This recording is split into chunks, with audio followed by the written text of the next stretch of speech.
ದೇಶ ಭಾಷೆಗಳು ನೂರಾರು, ಎಲ್ಲಿ ನಾವು ಒಂದೇ. ದ್ವೇಷ ಕ್ಲೇಶಗಳ ದೂರ ಮಾಡಿ ಬನ್ನಿ ಎಲ್ಲ ಮುಂದೆ. ಭಾರತ ಮಾತೆ ನಿನಗೆ ವಂದನೆ, ಭೂಮಿಯಲ್ಲಿರುವ ಸ್ವರ್ಗ ನೀನೆ.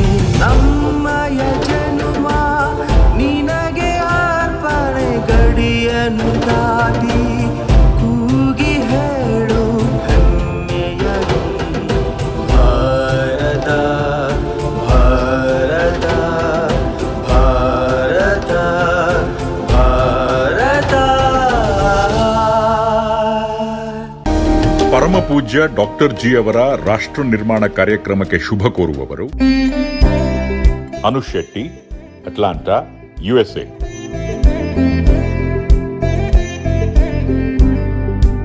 ಹರೀಶ್ ಪಾಯ್, ದುಬೈ.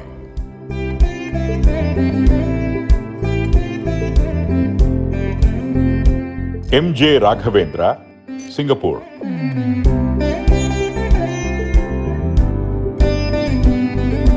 ರಾಕೇಶ್ ಗಣಪತಿ, ತೈವಾನ್.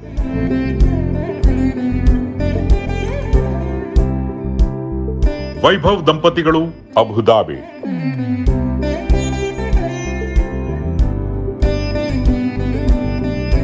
ಸಂಧ್ಯಾ ಶೆಟ್ಟಿಗಾರ್, ಅಂಡಮಾನ್.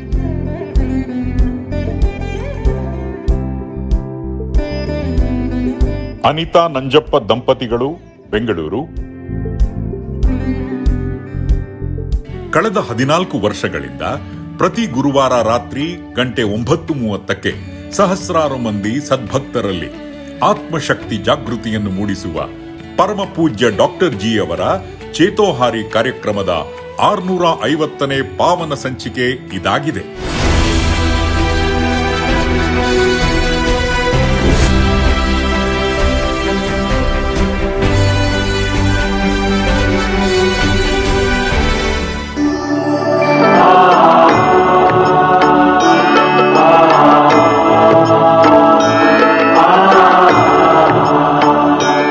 ಈ ಜಗತ್ತಿಂದು ಕೇವಲ ಮಾಯಾಲೋಕದಲ್ಲೇ ವಿಹರಿಸುತ್ತಿದೆ. ಆಧುನಿಕರಂತೂ ಸರ್ವದಾ ನಾನು, ನನ್ನದು, ನನ್ನಿಂದ, ನನ್ನಿಂದಲೇ, ನನ್ನಿಂದಾಗಿಯೇ, ನಮಗೆಲ್ಲರಿಗಾಗಿಯೇ, ನಮ್ಮಿಂದಲೇ ಎಂಬಿ ಗರಿಬಿರಿದ ಅಹಂಕಾರ, ಮಮಕಾರಗಳ ಸ್ವಾರ್ಥತೆ, ಸ್ಥೈರತೆ, ಸಂಕುಚಿತತೆಗಳಿಂದಲೇ ಜಗದಗಲ ಯಥಾರ್ಥವಾಗಿ ಮೋಜಿನಿಂದಲೇ ಮೆರೆದಾಡುತ್ತಿದ್ದಾರೆ. ಪ್ರತಿ ಮಾನವನಲ್ಲಿ 90%ಕ್ಕಿಂತ ಜಾಸ್ತಿ ಜೈವಿಕ ಕ್ರಿಯೆಗಳ ರೂವಾರಿಯಾದ ದೇಹಕ್ಕೆ ವರ್ಚಸ್ಸಿನ ರುಮಾಲಾದ ದೇವರು, ಪ್ರಾಣಶಕ್ತಿ ಇಂದು ಭಯಂಕರ, ಯಾರ್ಯಾರಿಗೂ ಬೇಡದವನು ಎಂದಾಗಿ ಅನುದಿನದ ಅಲರ್ಜಿಯೇ ಆಗಿರುವುದು ನಿಜಕ್ಕೂ ವಿಚಿತ್ರವಾದರೂ ಸತ್ಯವಾಗಿದೆ. ಇಂಥ ಶೋಚನೀಯ ದುಸ್ಥಿತಿಯಿಂದ ಈ ಜಗತ್ತನ್ನು ಪಾರು ಮಾಡಲೆಂದೇ ಇದೆ ಜಗತ್ತಿಗೊಂದೇ ಆದ ಶ್ರೀ ಗುರೂಜಿ ಸ್ವಾಮಿ ವಿವೇಕಾನಂದರ ದಿವ್ಯ ಲೀಲಾ ಕ್ಷೇತ್ರವಾದ ಈ ಡಿವೈನ್ ಪಾರ್ಕ್. ಇದಂತೂ ಜಗತ್ತಿಗೊಂದೇ ಆದ ಸ್ಪಿರಿಚುವಲ್ ಲ್ಯಾಬೋರೇಟರಿಯೇ ಆಗಿದೆ.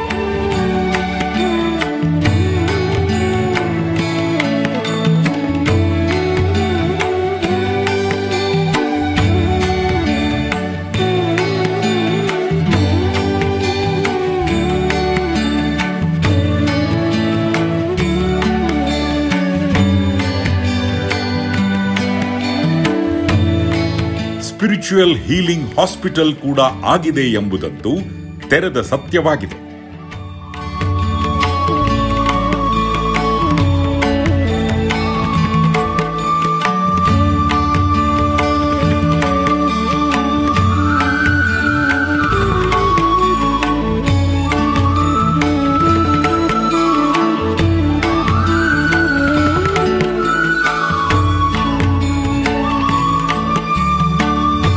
ಕಳೆದ 40 ವರ್ಷಗಳಿಂದ ಕೋಟಿಗಟ್ಟಲೆ ಸದ್ಭಕ್ತರನ್ನು ನಿರ್ಮಿಸಿದ ವಿಶೇಷ ಕೀರ್ತಿಗೆ ಪಾತ್ರವಾದ ಈ ಡಿವೈನ್ ಪಾರ್ಕ್ ಎಂಬುದಂತೂ ಡೈನಮಿಕ್ ಸ್ಪಿರಿಚುಯಾಲಿಟಿಯ ನಿತ್ಯ ಸತ್ಯವಾಗಿದೆ.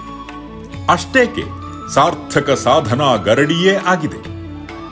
ವೃತ್ತಿಯಲ್ಲಿ ಆಲೋಪತಿ ವೈದ್ಯರಾದ ಪೂಜ್ಯ doctor G BSc, MBBS, FAGE ಇಲ್ಲಿನ ಆಡಳಿತ ನಿರ್ದೇಶಕರಾಗಿದ್ದರೂ ಪ್ರವೃತ್ತಿಯಲ್ಲಿ ಅತ್ಯಪರೂಪದ ದೈವ ಸಾಕ್ಷಾತ್ಕಾರ ಪಡೆದು ಭಗವದಾನಂದ ಲೋಕದಲ್ಲೇ ಸದಾ ವಿಹರಿಸುವ ಅತ್ಯಪರೂಪದ ಆಧುನಿಕ ಸಂತ ಶ್ರೇಷ್ಠರೆಂಬುದು ವಿಚಿತ್ರವಾದರೂ ನಿಜವಾಗಿದೆ.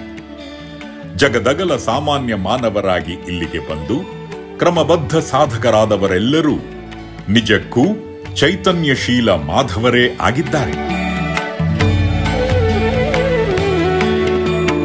ಕೋಟಿಗಟ್ಟಲೆ ನರರೆಲ್ಲರೂ ವ್ಯಕ್ತಿತ್ವ ವಿಕಸನಗೊಂಡು ಯಥಾರ್ಥ ಹರರೇ ಆಗಿದ್ದಾರೆ. ದೇವರು ದೇಗುಲಗಳಲ್ಲೆಲ್ಲ ಕೇವಲ ಇನರ್ಟ್ ಜಡಮೂರುತಿಯಂತೂ ಅಲ್ಲವೇ ಅಲ್ಲ.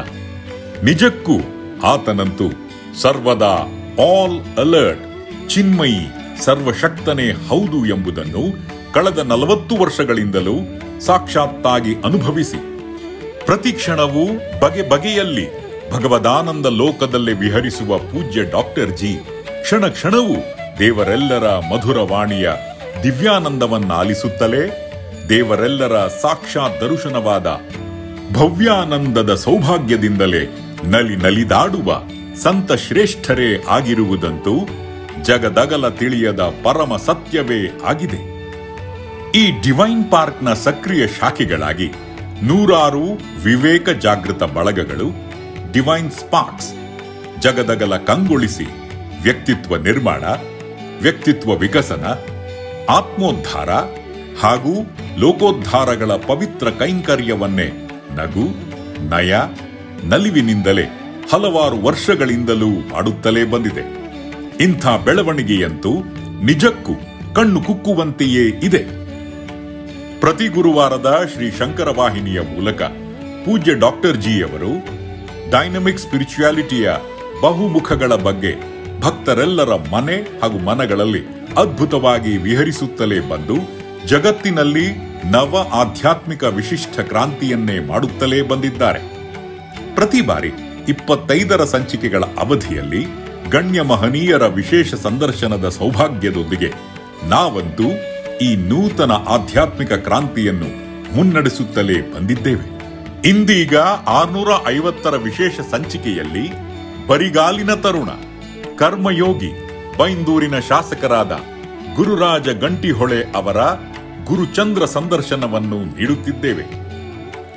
ಅದಂತೂ ಸದಾ ಮೈ ನವಿರೇಳಿಸುವಂಥದ್ದೇ ಆಗಿದೆ. ಆಧುನಿಕ ಜನಮನದ ನಾನಾ ವಿಧದ ಪ್ರಶ್ನೆಗಳನ್ನೆಲ್ಲ ಕೇಳಿ ರೋಚಕ ರಮಣೀಯ ಉತ್ತರಗಳನ್ನೆಲ್ಲ ಹೊಮ್ಮಿಸಿದ್ದಂತೂ ಅತಿ ವಿಸ್ಮಯಕರವೇ ಆಗಿದೆ. ಆಲಿಸಿ ಆನಂದಿಸಿ. ನಿಷ್ಠ ಸದ್ಭಕ್ತರಾದ ನಿಮ್ಮೆಲ್ಲರಲ್ಲೂ ಅನನ್ಯ ಇಷ್ಟಪ್ರೇಮ ಹಾಗೂ ಗುರುಭಕ್ತಿಗಳಂತೂ ಸರ್ವದಾ ಸಂವರ್ಧನೆಗೊಂಡು ನಿಮ್ಮೊಳಗೆ ಅನನ್ಯ ಕಾರ್ಯದಕ್ಷತೆ, ಕರ್ತವ್ಯಶೀಲತೆ, ಶಿಸ್ತು, ಸಂಯಮಗಳೆಲ್ಲವೂ ಅಕ್ಷಯವಾಗಿ ಮೂಡಿಬಂದು ನಿಮ್ಮೆಲ್ಲರ ಜೀವನವಂತೂ ನಿತ್ಯ ನೂತನವೂ ಸತ್ಯ ಪಾವನವೂ ಆಗಿ ನಿಮ್ಮ ಬಾಳೆಲ್ಲ ಬೆಳಕಾಗಿ ಬದುಕೆಲ್ಲ ಬಂಗಾರವಾಗಿ ಜೀವನವಂತೂ ಜೇನಾಗಲೇಬೇಕೆಂದು ಹಾರೈಸುವೆವು.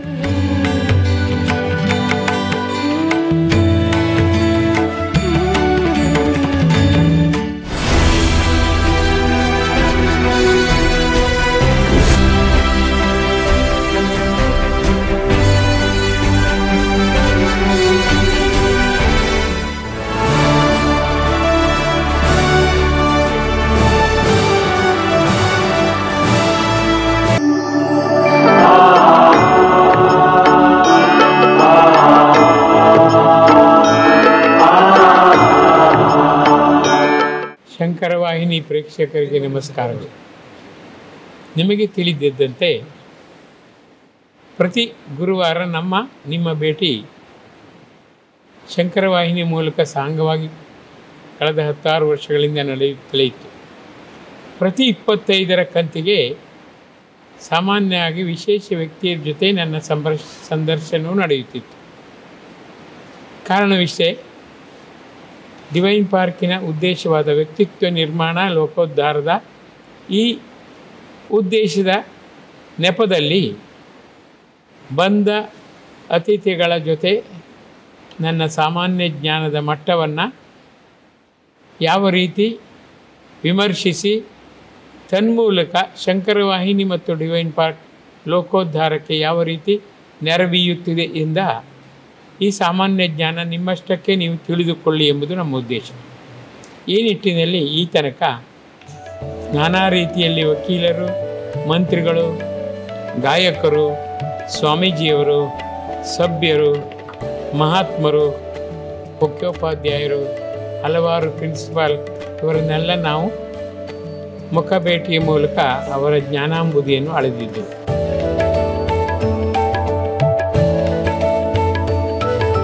ಈ ಬಾರಿ ನಮ್ಮ ಸೌಭಾಗ್ಯಕ್ಕೆ ನಮ್ಮೂರಿನ ಸಮೀಪದ ಬೈಂದೂರು ಕ್ಷೇತ್ರದ ಶಾಸಕರಾದ ಶ್ರೀಮಾನ್ ಗುರುರಾಜ ಗಂಟಿಹೊಳೆಯವರು ಸಿಕ್ಕಿದ್ದಾರೆ. ನಮಸ್ಕಾರ ಸರ್. ನಮಸ್ತೆ ಗುರುಗಳು. ನಿಮ್ಮ ಈ ಸೌಭಾಗ್ಯದ ಭೇಟಿ ಚಿರಕಾಲ ನಡೆಯಬೇಕು, ಶ್ವಾಸ ಇರುವ ತನಕ ವಿಶ್ವಾಸ ಇರಬೇಕು ಎಂಬ ಉದ್ದೇಶದಿಂದ ಈ 650ನೆಯ ಸಂದರ್ಶನದ ಈ ಸೌಭಾಗ್ಯವನ್ನು ಮಾನ್ಯ ಶಾಸಕರಾದ ಗುರುರಾಜ ಗಂಟಿಹೊಳೆಯವರನ್ನು ನಾನು ವಿನಂತಿಸಿದ್ದೀನಿ. ಸರ್, ನಿಮ್ಮ ಬತ್ತಳಿಕೆಯಲ್ಲಿ ನಾನಾ ಬಾಣಗಳಿರ್ಬೋದು. ಸುಜ್ಞಾನ, ವಿಜ್ಞಾನದ ಬಾಣಗಳು ಒಂದೊಂದಾಗಿ ನೀವು ಹೊರತೆಗೆದು ಜನರಿಗೆ ಉಪಯೋಗ ಉಂಟು ಮಾಡುವಂಥ ಮೇಲ್ಮೆಗೆ ಸಾಕಾರವಾದಂಥ ನಾನಾ ಪ್ರಶ್ನೆಗಳನ್ನು ಕೇಳಿದರೆ ತನ್ಮೂಲಕ ಜನರ ಮಾನಸಿಕ, ದೈಹಿಕ, ಬೌದ್ಧಿಕ ಅಭಿವೃದ್ಧಿಯಾಗಿ ಲೋಕೋದ್ಧಾರ ಕೂಡ ಸುಲಭವಾದೀತು. ಆ ನಿಟ್ಟಿನಲ್ಲಿ ನಿಮ್ಮ ಬತ್ತಳಿಕೆಯಿಂದ ಒಂದೊಂದೇ ಬಾಣವನ್ನು ಹೊರತೆಗೆದು ಪ್ರಶ್ನಿಸಬೇಕಾಗಿ ವಿನಂತಿಸುತ್ತೇನೆ ಸರ್. ಗುರುಗಳೇ ನಮಸ್ತೆ. ನಮಸ್ತೆ.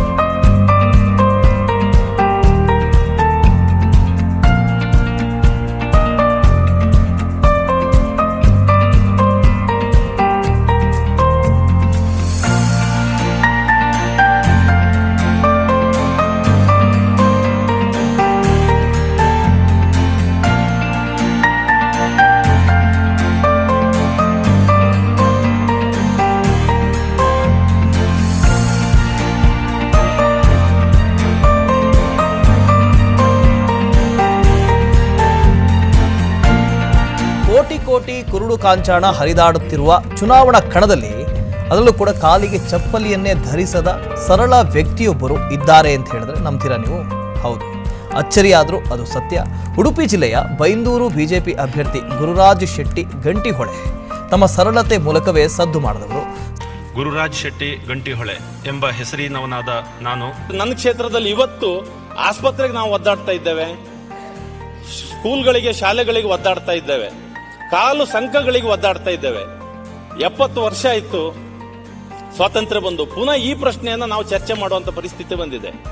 ಒಂದು ದೇವಸ್ಥಾನ, ನಾವು ಕೊಲ್ಲೂರು ಶ್ರೀ ಮೂಕಾಂಬಿಕೆ ದೇವಸ್ಥಾನ ಇದೆ, ವರ್ಷಕ್ಕೆ 60 ಕೋಟಿ ಆದಾಯ ಕೊಡ್ತೇವೆ, ನಮ್ಮ ಕ್ಷೇತ್ರದಿಂದ ಬರ್ತದೆ. ಆದ್ರೆ ನಮ್ಮಲ್ಲಿನ ಸಮಸ್ಯೆ ಇನ್ನೂ ಪರಿಹಾರ ಮಾಡ್ಕೊಳ್ಳಿಕ್ಕೆ ಆಗ್ಲಿಲ್ಲ. ಸೋಮೇಶ್ವರ ಬೀಚ್ ಕ್ಲೀನ್ಗಿಳಿದಿದ್ದಾರೆ ಶಾಸಕ ಗುರುರಾಜ್. ಕ್ಲೀನ್ ಕಿನಾರೆ ಕಾರ್ಯಕ್ರಮಕ್ಕೆ ಕೈ ಜೋಡಿಸಿದ್ದಾರೆ ಶಾಸಕ. ಉಡುಪಿ ಜಿಲ್ಲೆಯ ಬೈಂದೂರಲ್ಲಿರುವಂತಹ ಸೋಮೇಶ್ವರ ಬೀಚ್ ಇದು. ಸ್ಥಳೀಯರ ಜೊತೆಗೆ ಕೈ ಜೋಡಿಸಿದ್ದಾರೆ ಬೈಂದೂರು ಶಾಸಕ. ಪರಿಸರ ಕಾಳಜಿಯನ್ನ ವಹಿಸಿಕೊಂಡಿದ್ದಾರೆ ಗಂಟಿಹೊಳೆ, ಗುರುರಾಜ್ ಗಂಟಿಹೊಳೆ.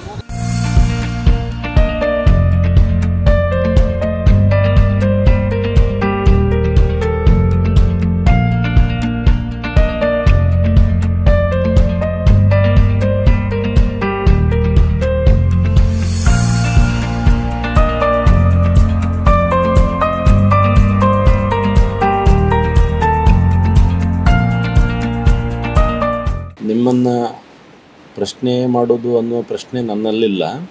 ನಾನೊಂದಷ್ಟು ತಿಳ್ಕೊಳ್ಬೇಕು ಅನ್ನೋಂಥ ಆಲೋಚನೆಯಿಂದ, ನನ್ನಲ್ಲಿರುವ ಸಹಜ ಕುತೂಹಲತೆಯಿಂದ ಒಂದಷ್ಟು ವಿಷಯಗಳನ್ನು ಕೇಳ್ಕೋಬೇಕು ಅಂತ ನಾನು ಅಂದ್ಕೊಂಡಿದ್ದೇನೆ. ಇಬ್ಬರಿಗೂ ಲಾಭ, ಅದರಿಂದ ಏನು ತೊಂದರೆ ಇಲ್ಲ. ಒಂದು, ಯಾವುದೇ ಒಬ್ಬ ಸ್ವಾಮೀಜಿ, ದೇವಸ್ಥಾನ, ಗುರುಗಳಿಗೆ ಭಕ್ತನಾದವನಿಗೆ ಪ್ರಶ್ನೆ ಬರೋದಿಲ್ಲ. ಗುರುಗಳು ಕಂಡ ತಕ್ಷಣ ಪ್ರಶ್ನೆ ಎಲ್ಲ ಮರ್ತು ಬಿಡ್ತದೆ, ಎಲ್ಲವೂ ಅವನಿಗೆ ಬರ್ತದೆ.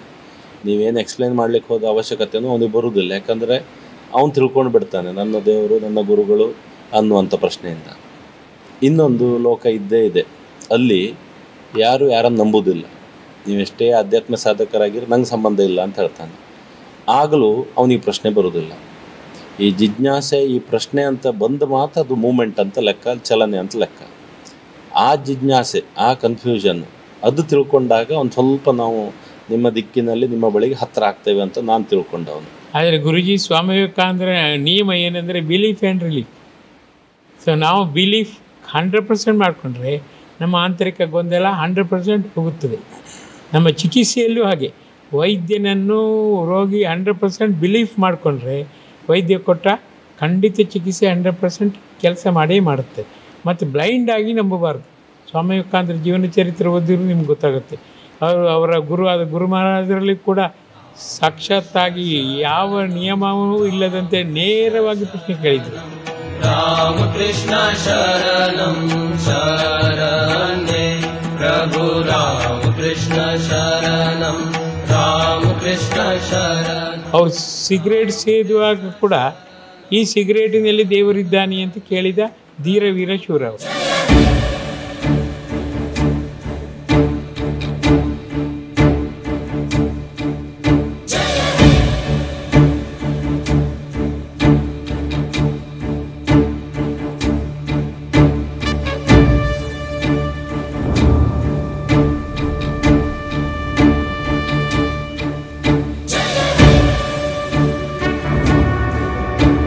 ಹಾಗಾಗಿ ಅವ್ರು ಯಾವಾಗಲೂ ಓಪನ್ ಮೈಂಡ್ ಓಪನ್ ಹಾರ್ಟ್ ಅಂತ ಹೇಳಿ ಯಾವುದು ಗುಟ್ಟು ಮಾಡಬೇಡ. ಅಂತರಾರ್ಥವನ್ನು ಅರಿತು ಅದನ್ನು ಖಂಡಿತವಾಗಿ ನಂಬಿದರೆ ನೀನು ಮೇಲೆ ಇರ್ತೀವಿ.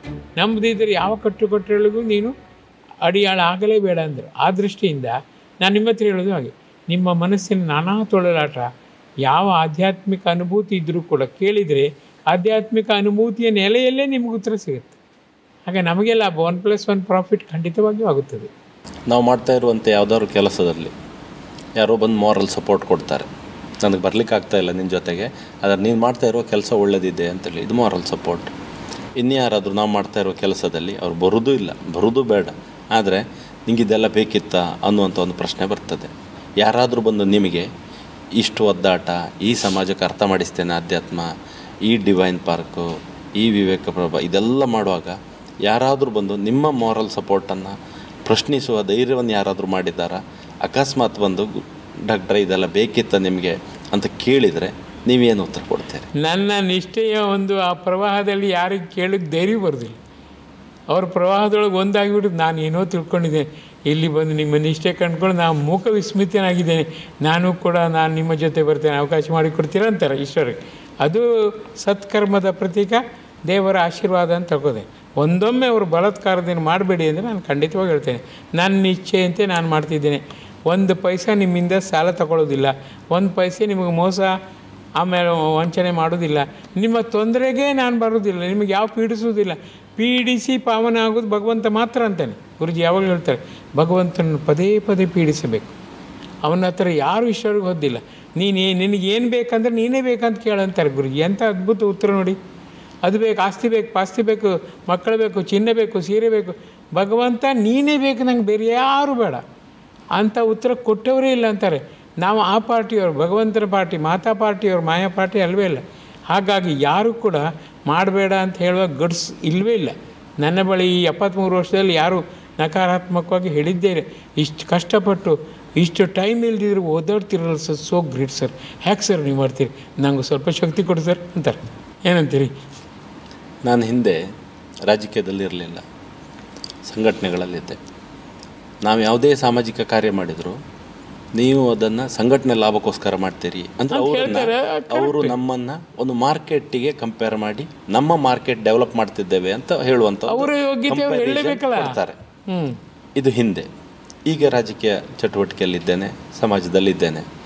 ಈಗ ನಾವು ಯಾವುದೇ ಸಾಮಾಜಿಕ ಕಾರ್ಯ ಮಾಡಿದರೂ ಪುನಃ ಅದೇ ಮಾರ್ಕೆಟಿಂಗ್ ಶಬ್ದದಲ್ಲಿ ನೀವು ನಿಮ್ಮ ರಾಜಕೀಯ ಓಟಿಗೋಸ್ಕರ ಅಥವಾ ನಿಮ್ಮ ಮಾರ್ಕೆಟಿಗೋಸ್ಕರ ಮಾಡ್ತೀರಿ ಅಂತ ಕಂಪೇರ್ ಮಾಡಿ ಬಿಡ್ತಾರೆ. ನೀವು ಹೇಳಿದಾಗ ಅದು ಅವರ ಎದುರಿನ ಅವರ ಸಾಮರ್ಥ್ಯ. ಅದು ಪುನಃ ಯಾರಾದರೂ ಬಂದು ನಿಮಗೆ, ಡಾಕ್ಟ್ರೆ ನೀವೆಲ್ಲವೂ ಮಾಡೋದು ಇದು ನಿಮ್ಮ ಮಾರ್ಕೆಟಿಗೋಸ್ಕರ, ಈ ಕೆಲಸವನ್ನು ನಾನು ಇಷ್ಟೇ ಅಳತೆ ಅಂತ ಅಂದ್ಕೊಳ್ಳೋದು, ನೀವು ನಿಮ್ಮ ಲಾಭಕ್ಕೆ ಮಾಡ್ತೀರಿ ಅನ್ನುವಂಥ ಮಾರಲ್ ಕುಸಿಯುವಂಥ ಪ್ರಶ್ನೆ ಕೇಳಿದರೆ ಆಗ ಏನು ಉತ್ತರ ಕೊಡ್ತೀರ? ನಾನು ಡೈರೆಕ್ಟಾಗಿ ಪ್ರತಿ ಕ್ಷಣವೂ ಗುರುಜಿ ಹತ್ರ ಮಾತು ಕೇಳ್ತೇನೆ. ಕೇಳೋದು ಆಸ್ಕ್ ಟಾಕ್ ಕ್ಯಾನ್ ಟೇಕ್ ಅಂತಾರೆ. ಅವ್ರ ಹತ್ರ ಕೇಳೋದು ಅವ್ರ ಉತ್ತರ ಕೊಡೋದು, ತಕ್ಷಣವೇ ಕೊಡ್ತಾರೆ. ಕಳೆದ 50 ವರ್ಷದಿಂದ ಭಗವಂತನ ವಾಣಿಯನ್ನು ಕೇಳ್ತಾ ಇದ್ದೇನೆ, ದಿವ್ಯ ದರ್ಶನ ಭಾಗ್ಯವನ್ನು ಉಣ್ತಾ ಇದ್ದೇನೆ. ಪ್ರತಿ ಕ್ಷಣವೂ ದೇವರ ಅಭಿಪ್ರಾಯವನ್ನು ಕೇಳಿ ನನ್ನ ದಿನಚರಿಯಲ್ಲಿ ಮುಂದಾಗ್ತೇನೆ. ತಪ್ಪಾಗೋಕ್ಕೆ ಸಾಧ್ಯವೇ ಇಲ್ಲ. It is the final. ಯಾವಾಗ ಥರ್ಡ್ ಎಂಪೈರು ಹೇಳಿದ ಮೇಲೆ ಇನ್ನೊಬ್ಬರು ಕ್ವಶನ್ ಮಾಡ್ತಾರಾ? ಬಾಯಿ ಮುಚ್ಕೊಂಡು ಅಭಯ ಮಾಡ್ತಾರೆ. ಭಗವಂತನೇ ಸರ್ವಶಕ್ತ, ಸರ್ವಜ್ಞ, ಸರ್ವಾಂತರ್ಯಾಮಿ ಅಂತ ಅಥಾರಿಟೇಟಿವ್. ನನ್ನ ಮಗು ಹೀಗೆ ಮಾಡು, ನನ್ನ ಮಗು ಒಳಗೆ ಹೊರಗೆ ನಾನಿದ್ದೇನೆ, ನನ್ನ ಮಗು ಇಹಪರಕ್ಕೂ ಇದು ಸುಸಂಧಿ, ಇದು ಸುರಕ್ಷಿತವಾದ ದಾರಿ ಅಂತ ಅವರು ಕಳೆದ 50 ವರ್ಷದಿಂದ ಹೇಳುವಾಗ ನನಗೆ ನಿಶ್ಚಿಂತತೆ, ನಿರ್ಭಯತೆ, ನಿರ್ಲಿಪ್ತತೆ, ನಿರಾಡಂಬರತೆ, ಇದು ನೆಮ್ಮದಿ. ಆ ನೆಮ್ಮದಿಯನ್ನು ಅವರು ಅಕ್ಷಯವಾಗಿ ಕೊಟ್ಟಿದ್ದಾರೆ. ಹಾಗಾಗಿ ಕೋಟಿ ಕೋಟಿ ಪಾಲು ನಾನು ಅವರಿಗೆ ಶರಣಾಗತನಾಗಿದ್ದೇನೆ. ಮತ್ತು ಇದಕ್ಕೆಲ್ಲ ಆನೆ ಹೋಗುವಾಗ ನಾಯಿಗೆ ಹೋಗಿದರೆ ಆನೆ ತಿರುಗುವುದೇ ಇಲ್ಲ. ಆ ಉದಾಹರಣೆ ನನಗೆ ಹೇಳ್ತಾರೆ. ನೀನು ನಡೀತಾ ಹೋಗು, ಜನ ಏನೇ ಹೇಳಿ ಅದಕ್ಕೆ ಒಂದು ಚೂರು ಗಮನ ಕೊಡಬೇಡ. ಮಗು, ನೀನು ನನ್ನವನು, ನಿನ್ನ ಉದ್ಧಾರವೇ ನನಗೆ ಮಹಾ ಸೌಭಾಗ್ಯ ಅಂತಾರೆ. ಯಾರು ಹೇಳಿದ್ದಾರೆ? ಒಬ್ಬ ಭಗವಂತ ಈ ಥರ ಭಕ್ತನನ್ನು ಪೋಷಿಸುವ, ಪ್ರೇರಿಸುವ ಇಲ್ಲವೇ ಇಲ್ಲ. ಅದೇ ಡಿವೈನ್ ಸ್ಪಾರ್ಕಿನ ಮಹಿಮೆ.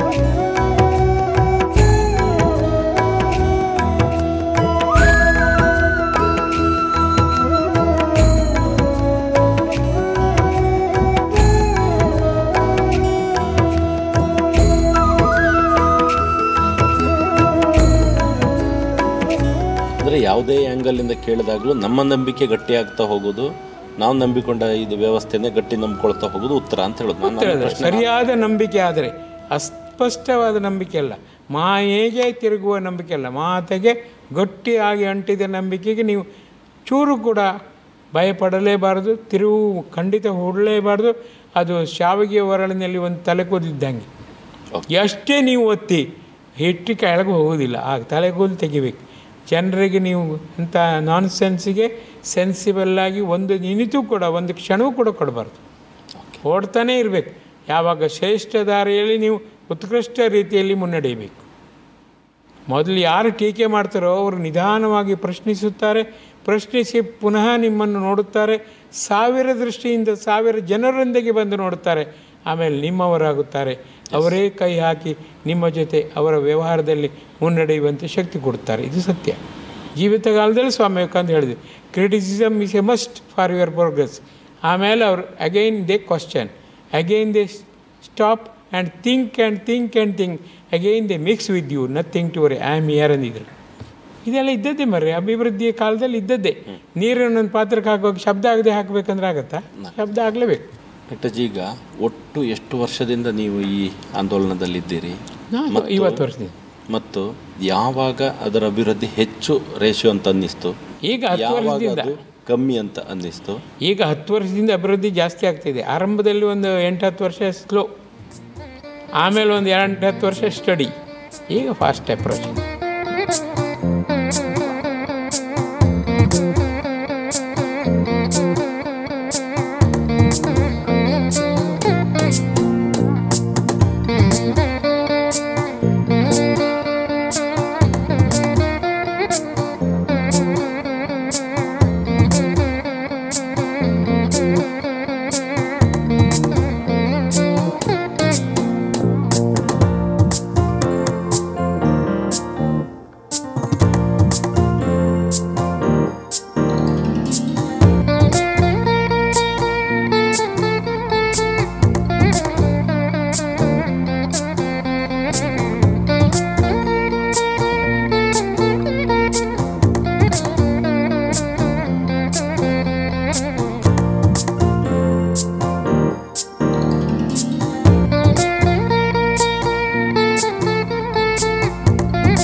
ಭಕ್ತರಲ್ಲೂ ಕೂಡ ರ್ಯಾಷನಲ್ ಅಪ್ರೋಚ್ ತುಂಬ ಆಗಿದೆ. ಹಲವಾರು ಕಡೆ ಹೋಗ್ತಾರೆ, ಹಲವಾರು ದೇವಸ್ಥಾನಕ್ಕೆ ಹೋಗ್ತಾರೆ, ಹಲವಾರು ಕ್ವಶನ್ ಕೇಳ್ತಾರೆ, ಎಲ್ಲೂ ಉತ್ತರ ಸಿಕ್ಕುದಿಲ್ಲ. ಇದೊಂದೇ ಡೈನಮಿಕ್ ಸ್ಪಿರಿಚುವಾಲಿಟಿ, ಎಲ್ಲರಿಗೂ ಎಲ್ಲ ಸಮಸ್ಯೆಗೂ ಉತ್ತರ ಸಿಕ್ಕೋದು. ಅದು ರ್ಯಾಷನಲ್ ಅಪ್ರೋಚನ್ನೆಲ್ಲ ಗುರುಜಿ ಕೊಡ್ತಾರೆ, ಬೈಯುವುದೇ ಇಲ್ಲ ಅವರು. ಇದು ಕರೆಕ್ಟ್ ಅಂತಾರೆ. ನಾನು ಪ್ರತಿದಿನ ಪೂಜೆ ನಂತರ ಎನಿ ಕ್ವಶನ್ ಅಂತ ಭಕ್ತರ ಹತ್ರ ಕೇಳ್ತಾರೆ. ಅವ್ರು ಬಾಯಿ ತೆರಿತಾ ಇರ್ತಾರೆ, ಒಂದು ಕ್ವಶನ್ ಕೇಳೋದಿಲ್ಲ. ಕೆಲವ್ರಿಗೆ ಹೆದರಿಕೆ ಇರ್ಬೋದು, ಕೆಲವ್ರಿಗೆ ಕ್ವಶನ್ ಎಂತಕ್ಕೆ, ಸುಮ್ಮನೆ ನಾಮ ಭಸ್ಮ ಹಾಕ್ಕೊಳ್ಳೋದು. ನಾಮ ಭಸ್ಮ ಯಾಕೆ ಹಾಕೋತೀರಿ ಕೇಳಿ, ಒಬ್ಬ ಉತ್ತರ ಕೊಡ್ತಾನ? ಇಲ್ಲ. ಅದನ್ನು ನಮ್ಮ ಸ್ವಾಮಿಗಳು ಮಾಡಬೇಕಿತ್ತು, ಆ ಕೆಲಸ ಅವರು ಮಾಡಲಿಲ್ಲ. ನಾಮ ಹಾಕುವ ಉದ್ದೇಶ ಚರ್ಮ ಹೇಳುತ್ತೆ, ನನ್ನ ಸುಂದರವಾದ ಚರ್ಮನ ಯಾಕೆ ತಿಕ್ತಿ ಈ ಭಸ್ಮ ಬಿಸಾಕನ್ನತ್ತೆ. ಅದಕ್ಕೆ ನಾವು ಅರ್ಥ ಕೊಟ್ಟರೆ, ಉತ್ತರ ಕೊಟ್ಟರೆ ಆ ಚರ್ಮವೇ ಹೇಳುತ್ತೆ, ಎಷ್ಟು ಚಂದ ಭಸ್ಮ ಹಾಕಿದೆ, ನಿನ್ನೆ ಈ ಉದ್ದೇಶದಂತೆ ನಾನು ಕೊನೆಯ ತನಕೂ ಕೂಡ ಭಸ್ಮದಂತೆ ಶೂನ್ಯತೆಯಿಂದ, ಆಪ್ತತೆಯಿಂದ, ನಮ್ರತೆಯಿಂದ ನಿನ್ನ ಜೊತೆಗೆ ಇರ್ತದೆ. ಚರ್ಮಕ್ಕೆ 1,000 ಪಾಲು ಅದು ಕಂಗೊಳಿಸುವಂತೆ ಮಾಡುತ್ತೆ. ಇಲ್ದಿರ ಆ ಭಸ್ಮ ಶಾಪ ಕೊಡುತ್ತೆ ನಮಗೆ, ಯಾಕೆ ಹಚ್ಕೊಂಡಿದ್ದೆ. ಎಲ್ಲರ ಜೊತೆ ಟಾಕ್ ಆ್ಯಂಡ್ ಟೇಕ್, ಆ ಪ್ರಿನ್ಸಿಪಲ್ ಜೀವನದ ಉತ್ಕೃಷ್ಟತೆಗೆ ಗುರುಜಿ ಹೇಳಿದ್ದಾರೆ. ನಾವು ದೇವಸ್ಥಾನಕ್ಕೆ ಹೋಗೋ ಮುಂಚೆ ಆತ್ಮಾವಲೋಕನ ಮಾಡ್ಕೊತಾ ಟಾಕ್, ದೇವರ ಎದುರ ಗಪ್ಪ ನಿಲ್ಲಬೇಕು. ಭಗವಂತ ಹೇಳ್ತಾನೆ, ಮಗು ಇದು ದಾರಿ, ಇದನ್ನು ತಿದ್ದುಕೋ, ಟೇಕ್. ಆ ಟಾಕ್ ಟೇಕ್ ವಿಧಾನ ಎಷ್ಟು ಅದ್ಭುತವಾದದ್ದು, ನಾವು ಮಾಡೋದೇ ಇಲ್ಲ. ಹೋಗೋದು ಮೆಕ್ಯಾನಿಕಲ್ ಆಗಿ ಕಾಯಿ ಹೊಡೆದು ಹಲೋ ದೇವರೇ ಟಾಟಾ ಅನ್ನೋದು ಬರೋದು, ಯೋಚನೆ ಮಾಡಿ ಅದು ಏನಾರು ಲಾಭ ಉಂಟು. ಅದು ನಮ್ಮ ಆತ್ಮವನ್ನು ನೀವೇ ಕೇಳ್ಕೊಳ್ಳಿ, ದೇವಸ್ಥಾನಕ್ಕೆ ಹೋಗಿ ಬಂದು ಎಷ್ಟು ಪ್ರೋಗ್ರೆಸ್ ಆದೆ ಅಂತ. ಏನು ಪ್ರೋಗ್ರೆಸ್, ಬರೀ ರಿಗ್ರೆಸ್ ಆಗೋದು. ಯೋಚನೆ ಮಾಡಿ, ಟೈಮ್ ವೇಸ್ಟ್ ಮಾಡ್ಕೊಳ್ಳೋದು ಯಾಕೆ ಸುಮ್ಮನೆ. ಅದಕ್ಕೆ ಗುರುಜಿ ಹೇಳ್ತಾರೆ, ಅರ್ಥವಾಗಲಿಲ್ಲ ಮಾಡಬೇಡ, ಅರ್ಥವಾಯಿತು ಮಾಡದೇ ಇರಬೇಡ. ಎಂಥ ಅದ್ಭುತವಾದ ಒಂದು ಸರ್ಮನ್ ಅದು. ಬದುಕನ್ನೋದು ನಮ್ಮ ಇಚ್ಛೆ ಅನ್ನೋದು ಒಂದಾದರೆ ದೈವಿಚ್ಛೆ ಅನ್ನೋದು ಒಂದಿರ್ತದೆ ಅಂತ ಹೇಳ್ತೇವೆ. ಈ ಜಾತಕ, ಜ್ಯೋತಿಷ್ಯ, ದೈವಿಚ್ಛೆ ಇದರಲ್ಲೆಲ್ಲ ಬದುಕಿಗೆ ಎಷ್ಟೆಷ್ಟು ಪಾಲು? ಬದುಕಿನಲ್ಲಿ ಯಥಾರ್ಥವಾಗಿ ನಮ್ಮಿಚ್ಛೆ, ದೈವೇಚ್ಛೆ 10%. ನನ್ನ ಜಾತಕದಲ್ಲಿ ನಾನು ಜಾತಕ ತೋರಿಸಲೇ ಇಲ್ಲ. ಹುಡುಗಿ ಕಡೆ ಮದುವೆ ಆಗುವ ನಾನು ಜಾತಕ ತೋರಿಸಿದಾಗ 1 ವರ್ಷದಲ್ಲಿ ನಾನು ಸತ್ತೋಗ್ತೇನೆ, ಅಂದರೆ ಹೆಂಡತಿ ವಿಧವೆ ಆಗ್ತಾಳೆ. 4 ಮಂದಿ ಎಲ್ಲ ಪೋಸ್ಟ್ ಗ್ರ್ಯಾಜುಯೇಟ್ಸ್ ಇನ್ ಜ್ಯೋತಿಷ್ಯ ಹೇಳಿದ್ದು. ನೀವು ಯೋಚನೆ ಮಾಡಿದರೆ ಆಶ್ಚರ್ಯ. ಆದರೂ ನನ್ನ ಮಾವನ ಹತ್ರ ಹೋದೆ, 1 ವರ್ಷ ಗ್ಯಾರಂಟಿ ನಿಮ್ಮ ಮಗಳೊಟ್ಟಿಗೆ ಇರ್ತೇನೆ ಅಕಾರ್ಡಿಂಗ್ ಟು ಜ್ಯೋತಿಷ್ಯ. ನಾನು ನನ್ನ ಜಾತಕ ತೋರಿಸಲಿಲ್ಲ, ನಾನು ನಂಬೋದೂ ಇಲ್ಲ. ಸರ್ವಶಕ್ತ ಭಗವಂತ ಎಲ್ಲ is all capable, able and noble. ನೀವು ಹೇಳಿದ ಹಾಗೆ 1 ವರ್ಷ ಅವರು ಬದುಕಿಸ್ತಿರಲ್ಲ, ನಾನು ಕೊಡ್ತೇನೆ ಅಂದರು. ಯೋಚನೆ ನೋಡಿ, ಎಂಥ ಗಡ್ಸಿರ್ಬೇಕು. ಆಮೇಲೆ 1 ವರ್ಷದಲ್ಲಿ 4 ಮಂದಿ ಜ್ಯೋತಿಷಿಗಳು ಸತ್ತೋದ್ರು. ಗೊತ್ತಾಯ್ತಾ?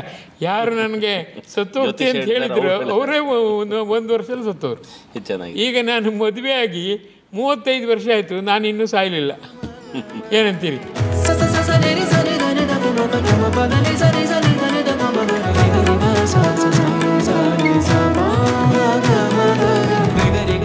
ಹಾಗಾಗಿ ನಾ ಜ್ಯೋತಿಷ್ಯವನ್ನು ನಂಬೋದಿಲ್ಲ.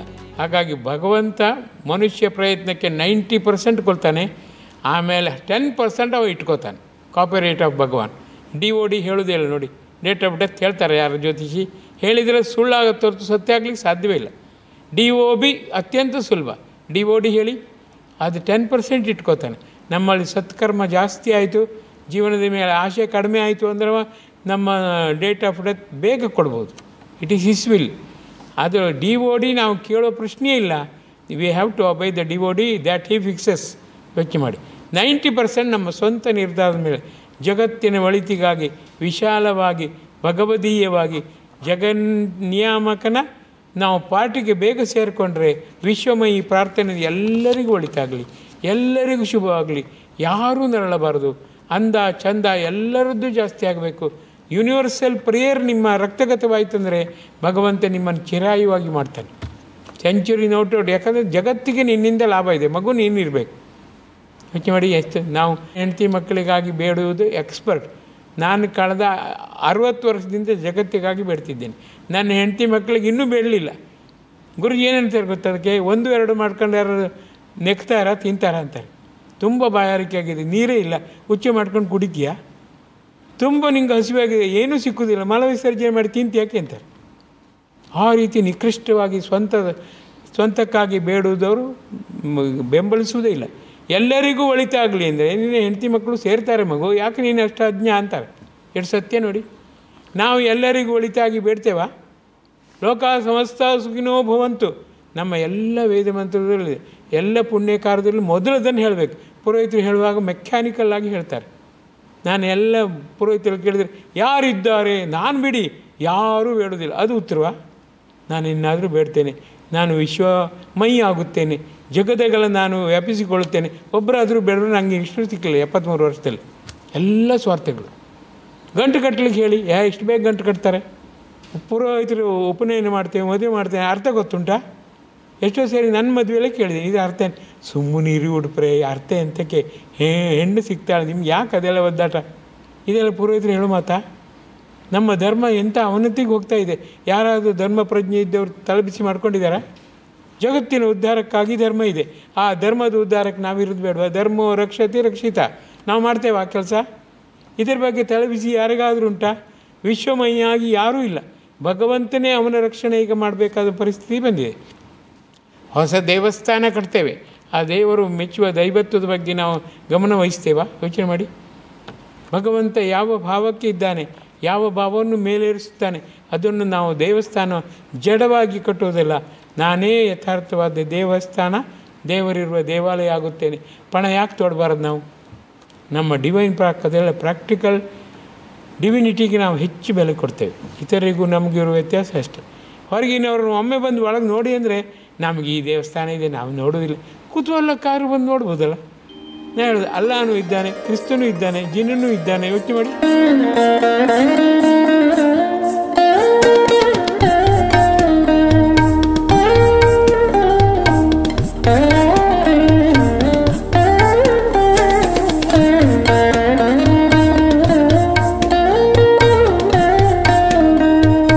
ಎಲ್ಲ ದೇವರು ಇದ್ದಾರೆ. ದೇವನೊಬ್ಬ ನಾಮಲು ರೂಪಲು ಮಹಿಮೇಲು ಪ್ರಾಕ್ಟಿಕಲ್ ಆಗಿ ನಾವು ತೋರಿಸಿದ್ದೇವೆ ಶ್ರೀ ಗುರುಜಿಯವರ ಆಶೀರ್ವಾದದಿಂದ. 86ನೇ ಇಸ್ವಿಯಲ್ಲಿ ಸ್ಥಾಪನೆ ಆಗಿದೆ. ಇಷ್ಟು ವರ್ಷದ ಹೋರಾಟ ಏನಿದೆ ಒಳಗಡೆ ನೋಡ್ಲಿಕ್ಕೆ ಒಬ್ಬ ವ್ಯಕ್ತಿ ಬರೋದಿಲ್ಲ. ಇದಕ್ಕೇನು ಹೇಳ್ತೀರಿ? ಅವನಿಗೆ ಬೇಕಾಗಿಯೂ ಇಲ್ಲ, ಅವನಿಗೆ ಅದು ಅನಗತ್ಯ. It is a nuisance for him, all sense for us. Srinivas Poojari ಅನ್ನೋಂಥ ವ್ಯಕ್ತಿ ನೀವು ಹತ್ತಿರದಿಂದ ನೋಡಿದವರು, ಒಂದು ಪಂಚಾಯತ್ ಮೆಂಬರ್ ಇಂಟರ್ವ್ಯೂ ತಗೊಂಡಿದ್ರು ನಂದು. ಪಂಚಾಯತ್ ಮೆಂಬರಿಂದ ನೇರವಾಗಿ ನಾನು ಗುರೂಜಿಯವರನ್ನು ಮಾತಾಡ್ತೇನೆ, ನಾನು ದೇವರನ್ನು ಕಂಡಿದ್ದೇನೆ, ದೇವರನ್ನು ಮಾತಾಡಿದ್ದೇನೆ ಅನ್ನೋ ಮತ್ತೊಬ್ಬ ಮನುಷ್ಯನನ್ನು ನಾನು ನೋಡಿದಂಥ ಉದಾಹರಣೆಗಳು ನನಗೆ ತೋರಿಲ್ಲ. ನೀವು ದಿನನಿತ್ಯ ಗುರೂಜಿಯವರನ್ನ ಮಾತಾಡ್ತೀರಾ, ಯಾವ ರೀತಿ ನೀವು ಅವರನ್ನು ಸಂದರ್ಶನ ಮಾಡ್ತೀರಿ? ಗಾಳಿಯನ್ನು ನೋಡಿದ್ದೇನೆ ಎಂದಾಗ ನೀವು ಒಪ್ಪಬೇಕು, ನಾನು ಒಪ್ತೇನೆ. ಆಕಾರ ಯಾವುದು, ಅಂದ ಯಾವುದು, ರುಚಿ ಯಾವುದು, ಆಮೇಲೆ ಎತ್ತರ ಎಷ್ಟು, ಅಗಲ ಎಷ್ಟು, ದಪ್ಪ ಎಷ್ಟು ಕೇಳಿದರೆ ಉತ್ತರ ಉಂಟಾ? ಇಲ್ಲ. ನಿಮ್ಮನ್ನು ನಂಬಿ ಬಂದಿರುವಂಥ ಭಕ್ತಾದಿಗಳಿಗೆ ಯಾವ ರೀತಿ ಸಂದೇಶ ಕೊಡ್ತೀರಿ? ಪಾರ್ಲಿಮೆಂಟ್ ಮೆಂಬರ್ ಅವರಿಗೆ MP ಆಗಿ MP ಆದರು. ಅವ್ರ ಬಗ್ಗೆ ನಿಮ್ದು ಒಟ್ಟು ಅಭಿಪ್ರಾಯ? ಅಲ್ಲ, ಅವರ ರ್ಯಾಷನಲ್ ಅಪ್ರೋಚ್ ತುಂಬ ಇದೆ. ಅವರದ್ದು ಸರಳತೆ, ಮುಗ್ಧತೆ ತುಂಬ ಇದೆ. ಕ್ಯೂರಿಯಾಸಿಟಿ ಇದೆ, ಜಿಜ್ಞಾಸೆ ಅಂತ ಒಂದು ಶಬ್ದ ಇದೆ. ಇನ್ನಷ್ಟು ತಿಳಿಬೇಕು, ಮಾಡಬೇಕು, ಏನಾದ್ರು ಹೇಳಿದರೆ ಗಮನ ಕೊಟ್ಟು ಕೇಳ್ತಾರೆ. ಅದಕ್ಕೆ ನಾನು ಅವರನ್ನು ತುಂಬ ಮೆಚ್ಚೋದು. ಈ ಬೇರೆಯವ್ರಿಗೆ ಹೇಳಿದೆ, ಇರಲಿ ಬಿಡಿ ಸರ್, ನೀವು ಮೇಲೇರಿಲ್ಲ ಸಾಕು, ನಾವು ದೂರದಿಂದ ನೋಡಿ ಕೈ ಮುಗಿತೇವೆ. ನೀವು ಮೇಲೇರಿ. ನನ್ನ ಉದ್ದೇಶ ನಾನು ಮೇಲೆ ಇರೋದಲ್ಲ, ನಿಮ್ಮನ್ನು ಮೇಲೇರಿಸುವುದು.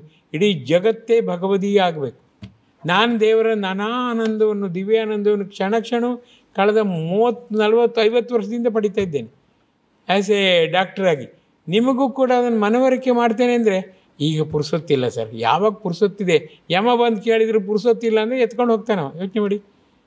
ಆ ರೀತಿಯಲ್ಲಿ ಅವರು ರ್ಯಾಷನಲ್ ಅಪ್ರೋಚ್ ತುಂಬ ಚೆನ್ನಾಗಿದೆ. ನಮ್ಮ ಪುಸ್ತಕ ಬಿಡುಗಡೆಗೆ ಮೊನ್ನೆ ಕರೆದಿದ್ದು ನಾವು ಇತ್ತೀಚೆಗೆ.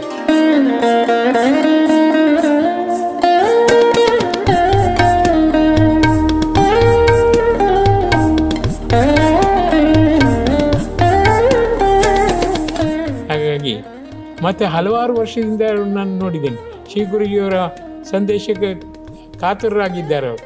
ಅಂಥ ನಿರ್ಗತಿಕ ಸ್ಥಿತಿಯಲ್ಲಿ ನಿಮಗೆ ಉತ್ತಮ ಭವಿಷ್ಯ ಇದೆ ಎಂದಿದೆ. ಅದನ್ನು ಎಲ್ಲ ಕಡೆ ಹೇಳ್ತಾರೆ ಅವರು. ನಾನು ಊರೆಲ್ಲ ಸಾಲ ಮಾಡಿಕೊಂಡು ಕೈಯೆಲ್ಲ ಸೋಲ್ಕೊಂಡು ಬೆಂದಿದ್ದಾಗ ನಿಮಗೆ ಉತ್ತಮ ಭವಿಷ್ಯ ಇದೆ ಅಂತೇಳಿ ಶ್ರೀ ಗುರುಜಿ ಹೇಳ್ತಾರೆ. ನಂಗೆ ನಂಬಲಿಕ್ಕೆ ಆಗಲಿಲ್ಲ. ಈಗ ಸ್ಥಿತಿ ನಾನು ಯಾವ ರೀತಿ ಮೂರ್ಖತನದಿಂದ ಅದನ್ನು ನಂಬಲಿಲ್ವೋ ಏನೋ. ಪುಣ್ಯಕ್ಕೆ ಇವರು ಡಾಕ್ಟ್ರ್ ಆದ್ದರಿಂದ ನಂಬಿದ್ದೇನೆ, ಇಲ್ದಿರ ನಾನು ಇವರು ಸ್ವಲ್ಪ ಲೂಸ್ ಅಂತ ತಿಳ್ಕೊತಿದ್ದೇನೆ. ಅದ್ರ ಪ್ರಾಮಾಣಿಕ ಆಗಿ ನನಗೆ ಹಲವಾರು ರೀತಿಯಲ್ಲಿ ಅವರ ಮುಖ ಭೇಟಿ ಜೊತೆಗೆ ವ್ಯವಹಾರದ ಸಂಬಂಧ ಇರುವಾಗ ನೋಡಿದ್ದೆ. ಜೆನ್ಯೂನ್ ಅಂತ ಅನಿಸ್ತು. ಯಾಕೆ ಹೇಳಿ? 99ರಲ್ಲಿ 2004ರಲ್ಲಿ ನಾನು ಸೋತಿದ್ದೆ. ಸೋತಾಗ ಇಲ್ಲಿ ಬಂದಿದ್ದೆ.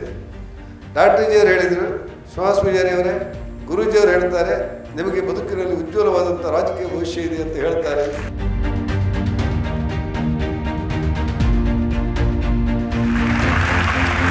ಆಗ ನಮಗೆ ಗಟ್ಟಿ ಹೇಳಿಕ್ಕೆ ಉಪಾಯ ಇಲ್ಲ. ಹೇಳಿದ್ದು ಡಾಕ್ಟ್ರ್ ಬದಲು ಬೇರೆ ಯಾರೋ ಹೇಳಿದ್ರು ನೀವು ಬುದ್ಧಿ ಇಲ್ಲ ಅಂತ ಹೇಳ್ತಿದ್ದೆ ನಾನು. ಇವ್ರಿಗೆ ಬುದ್ಧಿ ಇಲ್ಲ ಮರ ಸುಣ್ಣಾಗಿದ್ದೆ, ಗ್ರಾಚಾರ ಖರ್ಚಿಗೆ ಹಣ ಇಲ್ಲದ ಸ್ಥಿತಿಯೊಳಗಿದ್ದೆ ನಾನು. ಇನ್ನೊಂದು ಸರ್ತಿ ಉಜ್ವಲ ಭವಿಷ್ಯ ಅಂದರೆ ಹಾಡಿಗೆ ಸಾಲ ಜಾಸ್ತಿ ಮಾಡೋದಾ ಅಂತ ಕೇಳಬೇಕು ಅಂತ ಅನಿಸಿದ್ದಂಗೆ. ಆದರೆ ಡಾಕ್ಟ್ರಜಿ ಹೇಳಿದ್ದಾರೆ ಅಂತೇಳಿ ಕೈ ಮುಗಿದು ನಿಮ್ಮ ಆಶೀರ್ವಾದ, ನಿಮ್ಮ ಆಶೀರ್ವಾದ ಅಂತೇಳಿ ಈ ಕಡೆ ಮನೆ ಹೋಗಿದ್ದೆ. ಆದರೆ ಡಾಕ್ಟ್ರ್ ಹೇಳಿದ್ದು ಸತ್ಯ ಆಗ್ತಾ ಸೋತಕೋಟ ಶ್ರೀನಿವಾಸ ಪೂಜಾರಿ ಜಿಲ್ಲಾ ಪಂಚಾಯತ್ ಮೆಂಬರ್ ಆದ, ಶಾಸಕರಾದ, 4 ಬಾರಿ ಶಾಸಕರಾದ, 3 ಸಾರಿ ಕ್ಯಾಬಿನೆಟ್ ಮಂತ್ರಿ ಆಗಲಿಕ್ಕೆ ನನಗೆ ಅವಕಾಶ ಆಯಿತು. ಕರ್ನಾಟಕ ರಾಜ್ಯದಲ್ಲಿ ಕೆಳಮನೆಯಲ್ಲಿ ವಿರೋಧ ಪಕ್ಷದಲ್ಲಿ ಯಡಿಯೂರಪ್ಪ ಇದ್ದರೆ ಮೇಲ್ಮನೆಯಲ್ಲಿ ಕೋಟ ಶ್ರೀನಿವಾಸ ಪೂಜಾರಿ ವಿರೋಧ ಪಕ್ಷ ನಾಯಕ ಅನ್ನುವಂಥ ಒಂದು ಅವಕಾಶ ಸಿಕ್ಕಿತ್ತು.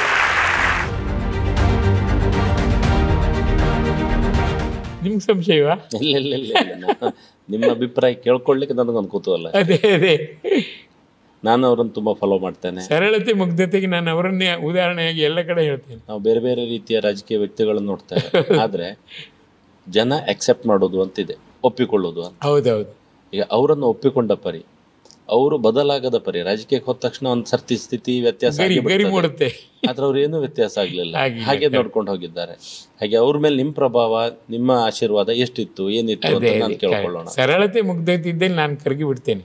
ನಂಗೆ ಯಾವ ಡಿಗ್ರಿ ಜಾಂಬವಂತರು ಅಂತ ಹೇಳಿದ್ನೆ, ಆ ಜಂಬ ಬಂದ್ಕೂಳೆ ಮುಂಚಿಂದು ಹಾಗೆ ನಾನು ದೂರ ಬಂದುಬಿಡ್ತೇನೆ. ಅವ್ರ ಜೊತೆಗೆ ಜಗಳ ಮಾಡೋದಾಗಲಿ, ವೈಮನಸ್ ತೋರಿಸು ಏನಿಲ್ಲ, ನನ್ನಷ್ಟಕ್ಕೆ ನಾನು, ನಿಮ್ಮಷ್ಟಕ್ಕೆ ನೀನು, ಆ ಥರ.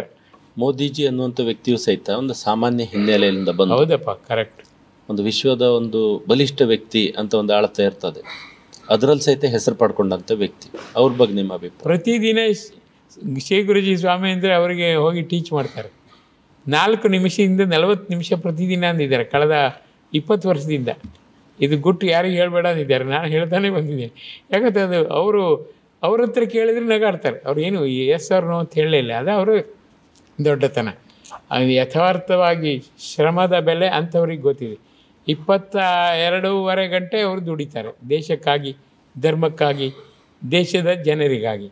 ಬೇರೆ ಒಬ್ಬ ರಾಜಕೀಯ ಪುಡಾರಿ ಈ ತನಕ ದುಡಿದಿದ್ದೇ ಇಲ್ಲ ಅಂದಿದ್ದಾರೆ ಗುರುಜಿ. ಯೋಚನೆ ಮಾಡಿ, ಎಂಥ ದೊಡ್ಡ ಪ್ರಧಾನಿಯನ್ನು ನಾವು ಮಿಸ್ಟೇಕ್ ಮಾಡಿಕೊಂಡು ಏಕವಚನದಲ್ಲೆಲ್ಲ ಒಂದು ಚುನಾವಣೆ ವೇಳೆ ಬೈದದ್ದೆಲ್ಲ ನೋಡಿದರೆ ಅಳ್ತಿದ್ದೆ ನಾನು, ಗಂಟೆಗಟ್ಟಲೆ ಅಳ್ತಿದ್ದೆ. ಇಂಥ ಒಂದು ದುಸ್ಥಿತಿ ನಮ್ಮ ಪುಣ್ಯಭೂಮಿ ಭಾರತಕ್ಕೆ ಬಂತಲ್ಲ, ಹೇ ಭಾರತ ಮಾತೆ ನೀನು ಯಾವಾಗ ಅವರ ಕಿವಿಯನ್ನು ತಿರ್ಸೋದು ಯಾವಾಗ, ಕಣ್ಣನ್ನೆಲ್ಲ ತೆರೆಸೋದು ಯಾವಾಗ ಅಂತ. ಹಾಗಾಗಿ ಸೈಲೆಂಟಾಗಿ ನಮ್ಮ ಡಿವೈನ್ ಪಾರ್ಕಿಗೆ ಅವ್ರು ಬರಬೇಕು ಅನ್ನೊಂದು ಆಸೆ ಇದೆ. ಅವರಾಗಿ ಬರುವಂತೆ ಡಿವೈನ್ ಮ್ಯಾಜಿಕ್ ಮಾಡ್ತೇನೆ ಅಂದಿದ್ದಾರೆ ಗುರುಜಿ, ಯಾವಾಗೂ ಗೊತ್ತಿಲ್ಲ. ಹಾಗಾಗಿ ನಿಮ್ಮದಾದ ಸಹಾಯ ಇದ್ರೆ ಸ್ವಲ್ಪ ನಮಗೆ ಕೊಡಿ, ಅವರೊಮ್ಮೆ ಬಂದು ನೋಡ್ಬೇಕು. ನಿಮ್ಮ ಆಶೀರ್ವಾದ ನಮ್ಗೆ ಇರಲಿ, ನಾವು ಅಂಥದ್ದೆಲ್ಲ ಮಾಡ್ಲಿಕ್ಕೆ ಹೋಗ್ತೇವೆ ಅಂತ. ಖಂಡಿತ. ಹಾಗಾಗಿ ಒಳ್ಳೇದಾಗೋದನ್ನು ನೋಡೋಕೆ ಆಗೋದಿಲ್ವಲ್ಲ ನಮ್ಮ ಜನರಿಗೆ. ನಾ ಹೇಳೋದು ಹಸುವಿಗೆ ಒಂದು ಮಿತಿ ಬೇಡವಾ? ಒಬ್ಬ ವ್ಯಕ್ತಿ ನಗುದನ್ನು ನೋಡೋಕ್ಕಾಗೋದಿಲ್ಲ. ಮೋದಿಜಿಯನ್ನ ಒಂದು ಗ್ಯಾರಂಟಿ ಅನ್ನುವಂಥ ಗ್ಯಾರಂಟಿ, ಸ್ವಾರ್ಥಗಳು ಅಥವಾ ವ್ಯವಸ್ಥೆ, ಲಾಭ ಅನ್ನುವಂಥದ್ದು ಅವರನ್ನು ಕಟ್ಟ ಹಾಕಿ ಅವರೇನು ಆಡಳಿತಕ್ಕೆ ಇಲ್ಲ ಅನ್ನುವಂಥ ಒಂದು ದಿನ ಬಂತು, ಪರಿಸ್ಥಿತಿ ಅಂತೂ ಬಂದುಬಿಟ್ಟಿತ್ತು ಅಂತ ಅಂದ್ಕೊಂಡೆ ಒಂದು ದಿನ. ಹೌದು. ಏನು ಹೇಳ್ತೀರಿ ನೀವು ಅದರ ಬಗ್ಗೆ? ಎಂಥ ದುಸ್ಥಿತಿ ಇವಾಗ. ಅವರ ವಿಲ್ ಪವರಿಂದಾಗಿ ಮಾತ್ರ ಅವ್ರು ಗೆದ್ದರು. ಆ ರೀತಿ ಕನ್ಯಾಕುಮಾರಿಗೆ ಹೋಗಿ ಅವರು ಬೇಡುವಾಗ ಎಂಥ ಗಡ್ಸಿರ್ಬೋದು.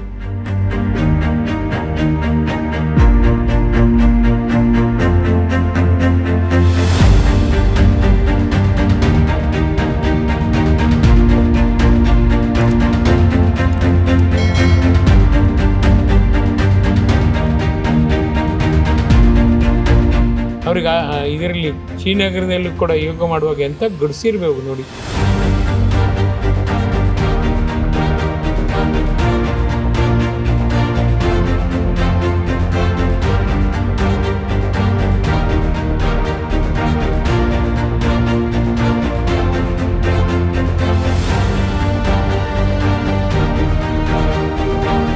ಇಚ್ಛಾಶಕ್ತಿ, ಕ್ರಿಯಾಶಕ್ತಿ, ಜ್ಞಾನಶಕ್ತಿ, ಅದ್ಭುತ, ಟಾಪ್ ಮೋಸ್ಟ್, ಸುಪ್ರೀಂ ಆ ವ್ಯಕ್ತಿ. ಅಂಥ ವ್ಯಕ್ತಿ ಇನ್ನು ಯಾವ ಕಾಲಕ್ಕೆ ಬರ್ತಾರೋ ಗೊತ್ತಿಲ್ಲ. ಇವರು 100 ಕಾಲ ಬದುಕಬೇಕಂತ ನಾನು ದಿನಾಲು ಸಾಷ್ಟಾಂಗ ನಮಸ್ಕಾರದೊಂದಿಗೆ ಕಣ್ಣೀರಿನ ಕೋಡಿಯೊಂದಿಗೆ ಬಿಡ್ತಾ ಇದ್ದೇನೆ.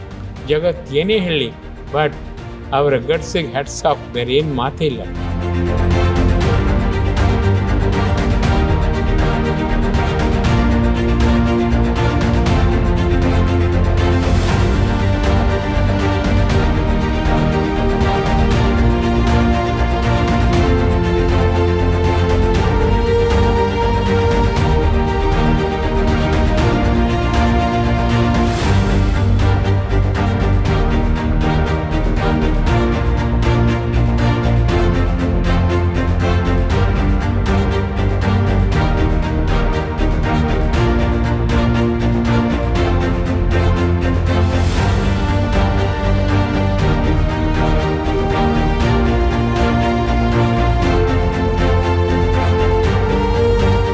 ಮೊನ್ನೆ ಇನ್ನೊಂದು ಚೂರು ಹೆಚ್ಚು ಕಡಿಮೆ ಆಗಿದ್ದಿದ್ರೆ ಸೋತ್ ಹೋಗಿಬಿಡ್ತಿತ್ತು, ಮೋದಿಜಿ ಬರ್ತಿರ್ಲಿಲ್ಲ. ಆಗ ಎಂಥ ಸ್ಥಿತಿ ನಿರ್ಮಾಣ ಆಗ್ತಿದೆ. ಅಲ್ಲ, ಆ ಸ್ಥಿತಿ ಆಗುದಿಲ್ಲ ಅಂದಿರು. ಭಾರತ ನನ್ನದು, ನೀ ಪ್ರೇ ಮಾಡಬೇಡ ಅಂತಾರೆ ಗೊತ್ತಾ. ಇಡೀ ಭಾರತ ನನ್ನದು, ನನ್ನ ಭಾರತ ಕೆಳಗಿಳಿಯಲಿಕ್ಕೆ ಬಿಡುವುದೇ ಇಲ್ಲ ಅಂತ. ಈಗ ಮೊನ್ನೆ ಆ ಸ್ಥಿತಿಯೇ ಯಾಕೆ ಬಂತಂದರೆ ಮೋದಿಜಿಗೂ ಕೂಡ ಇತರರ ಕಡಿವಾಣ ಹಾಕಬೇಕು, ಅವರೆಲ್ಲೂ ಕೂಡ ಅಹಂಕಾರ ಬರದಂತೆ ಸುವ್ಯವಸ್ಥೆ ಮಾಡಿದ್ದೇನೆ ಎಂದು ಭಗವಂತನ ಇಚ್ಛೆ ಹೇಳಿದೆನಲ್ಲ. It is his copyright. Divine magic ಮಾಡುತ್ತಾನೆ ಭಗವಂತ. ನಾವು ಶರಣಾಗಿ ಝೀರೋ ಆಗಬೇಕು. ಝೀರೋ ಆದರೆ ಭಗವಂತ ಹೀರೋ ಆಗಿ ಖಂಡಿತ ವರ್ತಿಸ್ತಾನೆ. ಇಲ್ದಿದ್ರೆ ನಮ್ಮ ಝೀರೋತನವನ್ನು ನೋಡಿ ಅವನು ಝೀರೋ ಆಗ್ತಾನೆ, ತನ್ನಿಂತಾನೆ. ಬೇಕಾದರೆ ಕಾಲ್ ಆ್ಯಂಡ್ ರೀಕಾಲ್ ಆಗಲಿ, ಆಗ ನೋಡೋಣ ಅಂತಾನೆ.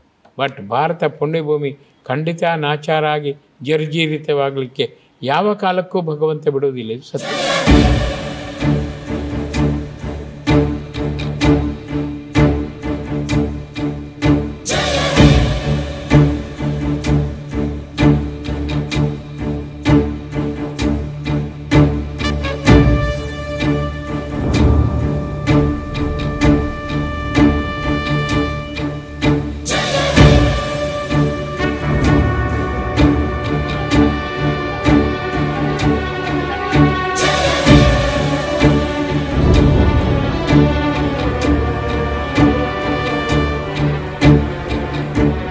ನಾವು ಬೈಂದೂರು ಅಂದರೆ ಕೊಲ್ಲೂರಿಗೆ ಮೂಕಾಂಬಿ ಕ್ಷೇತ್ರಕ್ಕೆ ಮೋದಿಜಿಯನ್ನು ಕರ್ಕೊಂಡು ಬರ್ತೇವೆ ಅನ್ನುವಂಥ ಒಂದು ಸಂಕಲ್ಪ ಮಾಡಿದ್ದೆವು. Very good. ಹಾಗೆ ನಮ್ಮ ಡಿವೈನ್ ಪಾರ್ಕನ್ನು ಮರಿಬೇಡಿ. ನಾನೀಗ ಹೇಳ್ತಾ ಇರೋದು, ಅದನ್ನು ಸಾಧ್ಯ ಆಗಿಸಬೇಕಿದ್ರೆ ಅದು ಆಗಬೇಕು. ನಾವು ಜನರಿಗೆ ಕೊಟ್ಟವಂಥ ಮಾತದು, ನಮ್ಮ ಅಭಿಮಾನ ಅದು. ನಮಗೆ ಎರಡೂ ಇದೆ ಅದರಲ್ಲಿ.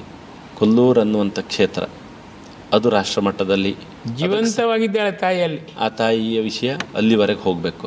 ಎರಡನೇ, ನಾವು ಆರಾಧಿಸ್ತೇವೆ ಇಂಥ ಒಬ್ಬ ನಾಯಕ ನಮ್ಮ ದೇಶಕ್ಕೆ ಸಿಗಲಿಕ್ಕೆ ಪುಣ್ಯ ಬೇಕು ಅಂತ, ಇದನ್ನು ಮಾಡಬೇಕು ಅಂತ ಹೊರಟಿದ್ದೇವೆ. ಏನಾಗ್ಬೋದು ಗುರುಜಿ? ಆಗಬೇಕು. ನಾನು ಇದ್ದೇನೆ ಓಟ್ ಕೊಡಲಿಕ್ಕೆ. ಆ ರಥವನ್ನು, ಸಂಕಲ್ಪದ ರಥವನ್ನು ಎಳೆಯಲಿಕ್ಕೆ ನಾನು ಇದ್ದೇನೆ. ಎಷ್ಟು ಸುಲಭ ಗೊತ್ತಾ ತಾಯಿ ಮುಖಾಂಬೆನಿಕೆ ಬಳಸ್ಕೊಳ್ಳೋದು. ನಾನು ಕಾರು ಇಳಿಯುವಾಗ ಅವಳು ಮೂರ್ತಿಯಿಂದ ಹೊರಗೆ ಬಂದು ನನ್ನನ್ನು ಬಂದು ಮಾತಾಡಿಸ್ತಾಳೆ, ಕಾರ್ ಹತ್ರ ಬಂದು, ಮಗು ಬಂದ್ಯಾ ಅಂತ. ಇದು ಕಲ್ಪನೆ ಅಲ್ಲ, ಇದು ಸತ್ಯಸ್ಯ ಸತ್ಯ. ಯಾಕಮ್ಮ ಬಂದು ಕಣ್ಣೀರು ಹರಿಸ್ತಾ ಬಂದಿದ್ದೀಯಲ್ಲ ನನ್ನ ಹತ್ರ? ಯಾವ ವ್ಯಕ್ತಿ ಕೂಡ ಕಣ್ಣೀರು ಹರಿಸಿ ಅಂಗಿಯೆಲ್ಲ ಒದ್ದೆ ಮಾಡ್ಕೊಂಡು ಬಂದವನೇ ಇಲ್ಲ ಅಂತ. ನಾನು ಕಡಿಯಾಳಿಗೆ ಹೋದರೂ ಹಾಗೆ, ಆಮೇಲೆ ಅಂಬಲ್ಪಾಡಿಗೆ ಹೋದರೂ ಹಾಗೆ ತಾಯಿ ಓಡೋಡಿ ಬರ್ತಾಳೆ. ಆಮೇಲೆ ನನ್ನ ಜೊತೆಗೆ ಹೋಗಿ ಆಮೇಲೆ ಮೂರ್ತಿಯಲ್ಲಿ ಐಕ್ಯವಾಗ್ತಾಳೆ. ಸುಮನಸ ವಂದಿತ ಸುಂದರಿ ಮಾಧವಿ ಚಂದ್ರ ಸಹೋದರಿ ಹೇಮಮಯಿ ಮುನಿಗಣ ವಂದಿತ ಮೋಕ್ಷ ಪ್ರದಾಯಿನಿ ಮಂಜುಳ ಭಾಷಿಣಿ ವೇದನುತೆ ಪಂಕಜವಾಸಿನಿ ದೇವ ಸುಪೂಜಿತ ಸದ್ಗುಣ ವರ್ಷಿಣಿ ಶಾಂತಿಯುತೆ ಜಯ ಜಯ ಹೇ ಮಧುಸೂದನ ಕಾಮಿನಿ ಆದಿ ಲಕ್ಷ್ಮಿ ಜಯ ಪಾಲಯ ಮಾಂ. ಇಷ್ಟೆಲ್ಲ ಸುಲಭ ಆದಾಗ ಮೋದಿಜಿಯನ್ನು ಕರೀಲಿಕ್ಕೂ ಕೂಡ ಒಂದು ಅವಕಾಶ ಬರಬೇಕು, ಸದವಕಾಶ. ಅವರೂ ಬರಬೇಕು. ನಮ್ಮ ಊರು ಖಂಡಿತವಾಗಿ ಪ್ರಚುರವಾಗಬೇಕು, ಪ್ರಜ್ವಲಿಸಬೇಕು. ನಾನು ದೊಡ್ಡ ಆಸೆ. ಆ ಲೆಕ್ಕದಲ್ಲಿ ನಿಮಗೂ ಕೂಡ 1000 ನಮಸ್ಕಾರ ಹಾಕ್ತೇನೆ. ಈ ಪ್ರಯತ್ನ ಮಾಡಿ. ನಿಮಗೊಂದು ಅವಕಾಶ ಇದೆಯಲ್ಲ, ನೀವು ಶಾಸಕರಾಗಿ ಯಥಾರ್ಥವಾಗಿ, ಶಾರೀರಿಕವಾಗಿ ಸತ್ಯವಂತರಾಗಿ, ಕರ್ಮಯೋಗಿಯಾಗಿ ಶಾಸಕ. ನೀವು ಸಡನ್ನಾಗಿ ರಾಜಕೀಯಕ್ಕೆ ಬಂದ್ರಿ ಅಂತ ಇಟ್ಕೊಳ್ಳಿ, ಅದು ಕನಸು. ಸಾಧ್ಯವೇ ಇಲ್ಲ. ನಾನು ರಾಜಕೀಯದ ಹೊರಗಿದ್ದೇ ರಾಜಕೀಯವನ್ನು ಶುದ್ಧ ಮಾಡಬೇಕಂತ ಪ್ರಾಮಾಣಿಕ ಪ್ರಯತ್ನ ಮಾಡಿ ಛಲಬಲ ಹಂಬಲದೊಂದಿಗೆ ಒದ್ದಾಡಿದೆವು. ಇನ್ನು ಯಾಕೆ ರಾಜಕೀಯಕ್ಕೆ ಬರ್ತೇನೆ? ಬಂದರೆ ನೀವು ಮಾಡುವ ಕೆಲಸ ಯಾವುದು? ನಾ ಬರೋದೇ ಇಲ್ಲ. ಬರೋದು ಹೆಂಗೆ? ಖಂಡಿತ ಸಾಧ್ಯ ಇಲ್ಲ. ಯಾಕಂದರೆ ರಾಜಕೀಯದಲ್ಲಿ ಒತ್ತಾಯದಿಂದಾದರೂ ಮೋಸದ ವಂಚನೆ ನಡೆಯಲೇಬೇಕು. ಹಲವರ ಅಧಿಕಾರಿಯಾಗಿ ಇದ್ದೀರಲ್ಲ ನೀವು ಸ್ಟ್ರಿಕ್ಟಾಗಿ ಇದ್ದರೆ ಖಂಡಿತವಾಗಿ ಬದುಕಲಿಕ್ಕೆ ಸಾಧ್ಯ ಇಲ್ಲ. ಯೋಚನೆ ಮಾಡಿ, ಹಲವರು ಒಂದೇ ಮನಸ್ಸಿನಿಂದ ಇರುವಂತೆ ಮಾಡೋದು ಭಾಳ ಕಷ್ಟ. ನಿಮ್ಮಷ್ಟಕ್ಕೆ ನೀವಿದ್ದು ನಿಮ್ಮ ಆಜ್ಞೆಯನ್ನು, ನಿಮ್ಮ ಅಧಿಕಾರವನ್ನು, ಆದೇಶವನ್ನು, ಸಂದೇಶವನ್ನು ಸುಲಭವಾಗಿ ಹೇಳ್ಬೋದು. ಹಾಗಾಗಿ ನಾನು ಹೇಳೋದು, ನೀವು ಹೋಗಿ, ಆದರೆ ಎಲ್ಲರಂತೆ ನೀವು ಕೈ ಜೋಡಿಸಬೇಡಿ. ನಿಮಗಾಗದಿದ್ದ ಕಾಲದಲ್ಲಿ ಮೌನವಾಗಿರಿ, ಉಲ್ಟಾ ಹೊಡಿಬೇಡಿ. ನನ್ನ ಒಂದು ಆದೇಶ ಅದೇ. ಯಾಕಂದರೆ ಕೆಲವೊಮ್ಮೆ ನೀವು ಉಲ್ಟಾ ಹೊಡೆಯುವ ಒಂದು ಸಂದರ್ಭವೂ ಬರುತ್ತೆ. ಉಲ್ಟಾ ಹೊಡಿಬೇಡಿ. ಆಗ ಮೌನವಾಗಿರಿ. 0 ಅಂಕ ಸಿಗಲಿ, ಮೈನಸ್ ಸಿಗದಂತೆ ಮಾಡಿ ಅಷ್ಟೇ. ನಮಗೆ ರಾಜಕೀಯ ಅನ್ನೋದು ಆಕಸ್ಮಿಕ ಅವಕಾಶ ಸಿಕ್ತು. ನನ್ನ ಸಂಘಟನೆ ಪಕ್ಷದ ಒಂದು ಧೈರ್ಯ ಮಾಡ್ತು, ಮನಸ್ಸು ಮಾಡ್ತು. ನೀವು ಗೆಲ್ತೆ ಅಂತ ಬಯಸಿದ್ದೆ, ದೃಢ ನಿರ್ಧಾರ ಮಾಡಿದ್ರಾ? ನಾವು ರಾಜಕೀಯವೇ ನಮ್ಮ ಕಲ್ಪನೆಯಲ್ಲಿ ಇರಲಿಲ್ಲ. ನಮಗೆ ನಮ್ಮ ಬದುಕಿನಲ್ಲಿ ಒಂದಷ್ಟು ಯೋಚನೆ ಕನಸಿದೆ, ಅದನ್ನೊಂದಷ್ಟು ಮಾಡಬೇಕು ಅಂತಿತ್ತು. ಎಲ್ಲಿಯೂ ಸಹಿತ ಪ್ರಾರ್ಥನೆ ಮಾಡುವಾಗ ಒಂದು MLA ಆಗಬೇಕು, ಈ ಪ್ರಾರ್ಥನೆ ನಮ್ಮಲ್ಲಿ ಇರಲಿಲ್ಲ. ನಾವು ಅದಕ್ಕೆ ಸೂಟೇಬಲ್ ಅಲ್ಲ, ರಾಜಕೀಯ ಮಾಡಲಿಕ್ಕೆ ನಾವು ಅದು ಸೂಟೇಬಲ್ ಅಲ್ಲ. ಇದು ನಮಗೆ ಗಟ್ಟಿ ಇದ್ದಂಥ ಒಂದು ಆಲೋಚನೆ. ಇಂಥ ಒಂದು ಪರಿಸ್ಥಿತಿ ಬಂದಾಗ, ಇಷ್ಟು ಅವಕಾಶ ಸಿಕ್ಕಾಗ ಆಶ್ಚರ್ಯ ಅಂತೇಳಿ ಹೇಳಿದರೆ ಜನರು ಪ್ರೀತಿ ಮಾಡೋದು. ನಿಮಗೆ ಕೊನೆಯಲ್ಲಿ ಜನರೊಮ್ಮೆ ಪ್ರೀತಿ ಮಾಡಿದರೆ ಮಾತ್ರ ಇದೆಲ್ಲ ಸಾಧ್ಯ ಆಗೋದು. ಜನರೊಮ್ಮೆ ಖುಷಿ ಪಡಲಿಲ್ಲ ಅಂದರೆ ಇದಿಲ್ಲ. ಈಗ ನಮಗೆ ಆತಂಕ ಇರೋದು ಆ ಪ್ರೀತಿ ಉಳಿಸ್ಕೊಳ್ಳಿಕ್ಕಾಗ್ತದ ಅಂತೇಳಿ ಹೇಳಿ. ಒಂದಷ್ಟು ಅಭಿವೃದ್ಧಿ, ಒಂದಷ್ಟು ಅನುದಾನ, ಒಂದಷ್ಟು ಕೆಲಸ ಕಾಮಗಾರಿ ಬಂದರೆ ಕನಿಷ್ಠ ಅವ್ರದ್ದು ಒಂದಷ್ಟು ಫುಲ್ಫಿಲ್ ಮಾಡಲಿಕ್ಕಾಗ್ತದೆ, ಎಲ್ಲವನ್ನೂ ಮಾಡಲಿಕ್ಕಾಗ್ತದೆ ಅಂತಿಲ್ಲ. ಆದರೆ ಈ ಸಂದರ್ಭದಲ್ಲಿ ನಿಮ್ಮ ಹತ್ರ ಕೇಳೋದು, ಈ ಪ್ರೀತಿ ಅನ್ನುವಂಥದ್ದು ಉಳಿಸ್ಕೊಳ್ಳಿಕ್ಕೆ ಇವತ್ತಿನವರೆಗಿದೆ. 1 ವರ್ಷ ಆಗಿದೆ, ನಾನು ನೋಡ್ತಾ ಇದ್ದೇನೆ. ಆಗ ಮಾಡಿದಂಥ ಪ್ರೀತಿ ಈಗ ಇದೆಯಾ ಕೇಳಿದರೆ ಇದೆ, ಜನರ ಮನಸ್ಸಿನಲ್ಲಿ, ಭಾವನೆಯಲ್ಲಿ, ಕಣ್ಣಲ್ಲಿದೆ. ಆದರೆ ಇದು ಉಳಿಸ್ಕೊಳ್ಳಿಕ್ಕೆ ಕಷ್ಟ ಇದೆ ಅಂತ ಬಂದುಬಿಟ್ಟಿದೆ. ಅದಕ್ಕೇನು ಮಾಡಬೇಕು ನಿಮ್ಮ ಪ್ರಕಾರ? ಆದರೆ ನೀವು ಉಳಿಸ್ಕೋಬೇಕು. ನನ್ನ ಹೃತ್ಪೂರ್ವಕವಾದ ವಿನಂತಿ ಏನಂದರೆ ಉಳಿಸ್ಕೊಳ್ಳೇಬೇಕು. ನಂಬರ್ 1 ನಿಮ್ಮ ಬೇಡಿಕೆಯಲ್ಲಿ ಜನ ಬಲ ನನಗೆ ಖಂಡಿತ ಧನದಂತೆ ಖಂಡಿತ ದಿನೇ ದಿನೇ ವೃದ್ಧಿಯಾಗುವಂತೆ ಮಾಡು. ಖಂಡಿತವಾಗಿ ನಾನು ನಿನ್ನವನಾಗುತ್ತೇನೆ, ನೀನು ನನ್ನವನಾಗಬೇಕು, ನಾನು ದಾಸನಾಗಿ ಬಿಡುತ್ತೇನೆ. ಹೇ ತಾಯಿ, ಹೇ ತಂದೆ, ಖಂಡಿತವಾಗಿಯೂ ಜನಬಲವನ್ನು ಸಂಕಲ್ಪ ಸಹಿತವಾಗಿ ಸಕಾರಣವಾಗಿ ಯಾರಿಗೂ ನೋವಾಗದಂತೆ ನಾನು ಮಾಡಿ ಮೇಲೇರುವಂತೆ ಡಿವೈನ್ ಮ್ಯಾಜಿಕ್ ಶಬ್ದ ತಾನೆ. ಡಿವೈನ್ ಮ್ಯಾಜಿಕ್ ಮಾಡೋ ಹೇ ತಂದೆ, ಹೇ ತಾಯಿ, ನಿನಗೆಲ್ಲ ಗೊತ್ತಿದೆ, ಗೊತ್ತಿಲ್ಲದಂತೆ ನೀನು ಸ್ತಬ್ಧನಾಗುವಿ. ಆದರೆ ಖಂಡಿತವಾಗಿಯೂ ಸುವ್ಯಕ್ತವಾಗುವಂತೆ ಮಧ್ಯರಾತ್ರಿ 12:24 ಅಂತಾರೆ ಗುರುಜಿ. 12:24ಕ್ಕೆ ಭಗವಂತು ಅಂತೂ ನಿಮ್ಮ ದಿನಚರಿಯಲ್ಲಿ ಉಜ್ವಲವಾದ ಬೆಳಕನ್ನು ತೋರಿಸುತ್ತಾನೆ. ಸತ್ಯ.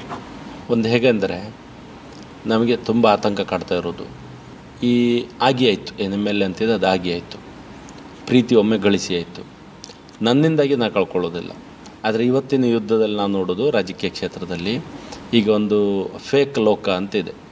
ಅದು ನಿಮಗೆ ಒಂದು ಸರ್ತಿ ಆಪಾದನೆ ಮಾಡಿಬಿಟ್ರೆ ಅದೊಂದು 6 ತಿಂಗಳು ಪ್ರಶ್ನೆಯಲ್ಲಿ ಇರ್ತದೆ. ಹೌದು, ಕರೆಕ್ಟ್. ಆಮೇಲೆ ಪ್ರೂವ್ ಆಗ್ತದೆ ಅದಲ್ಲ ಅಂತೇಳಿ.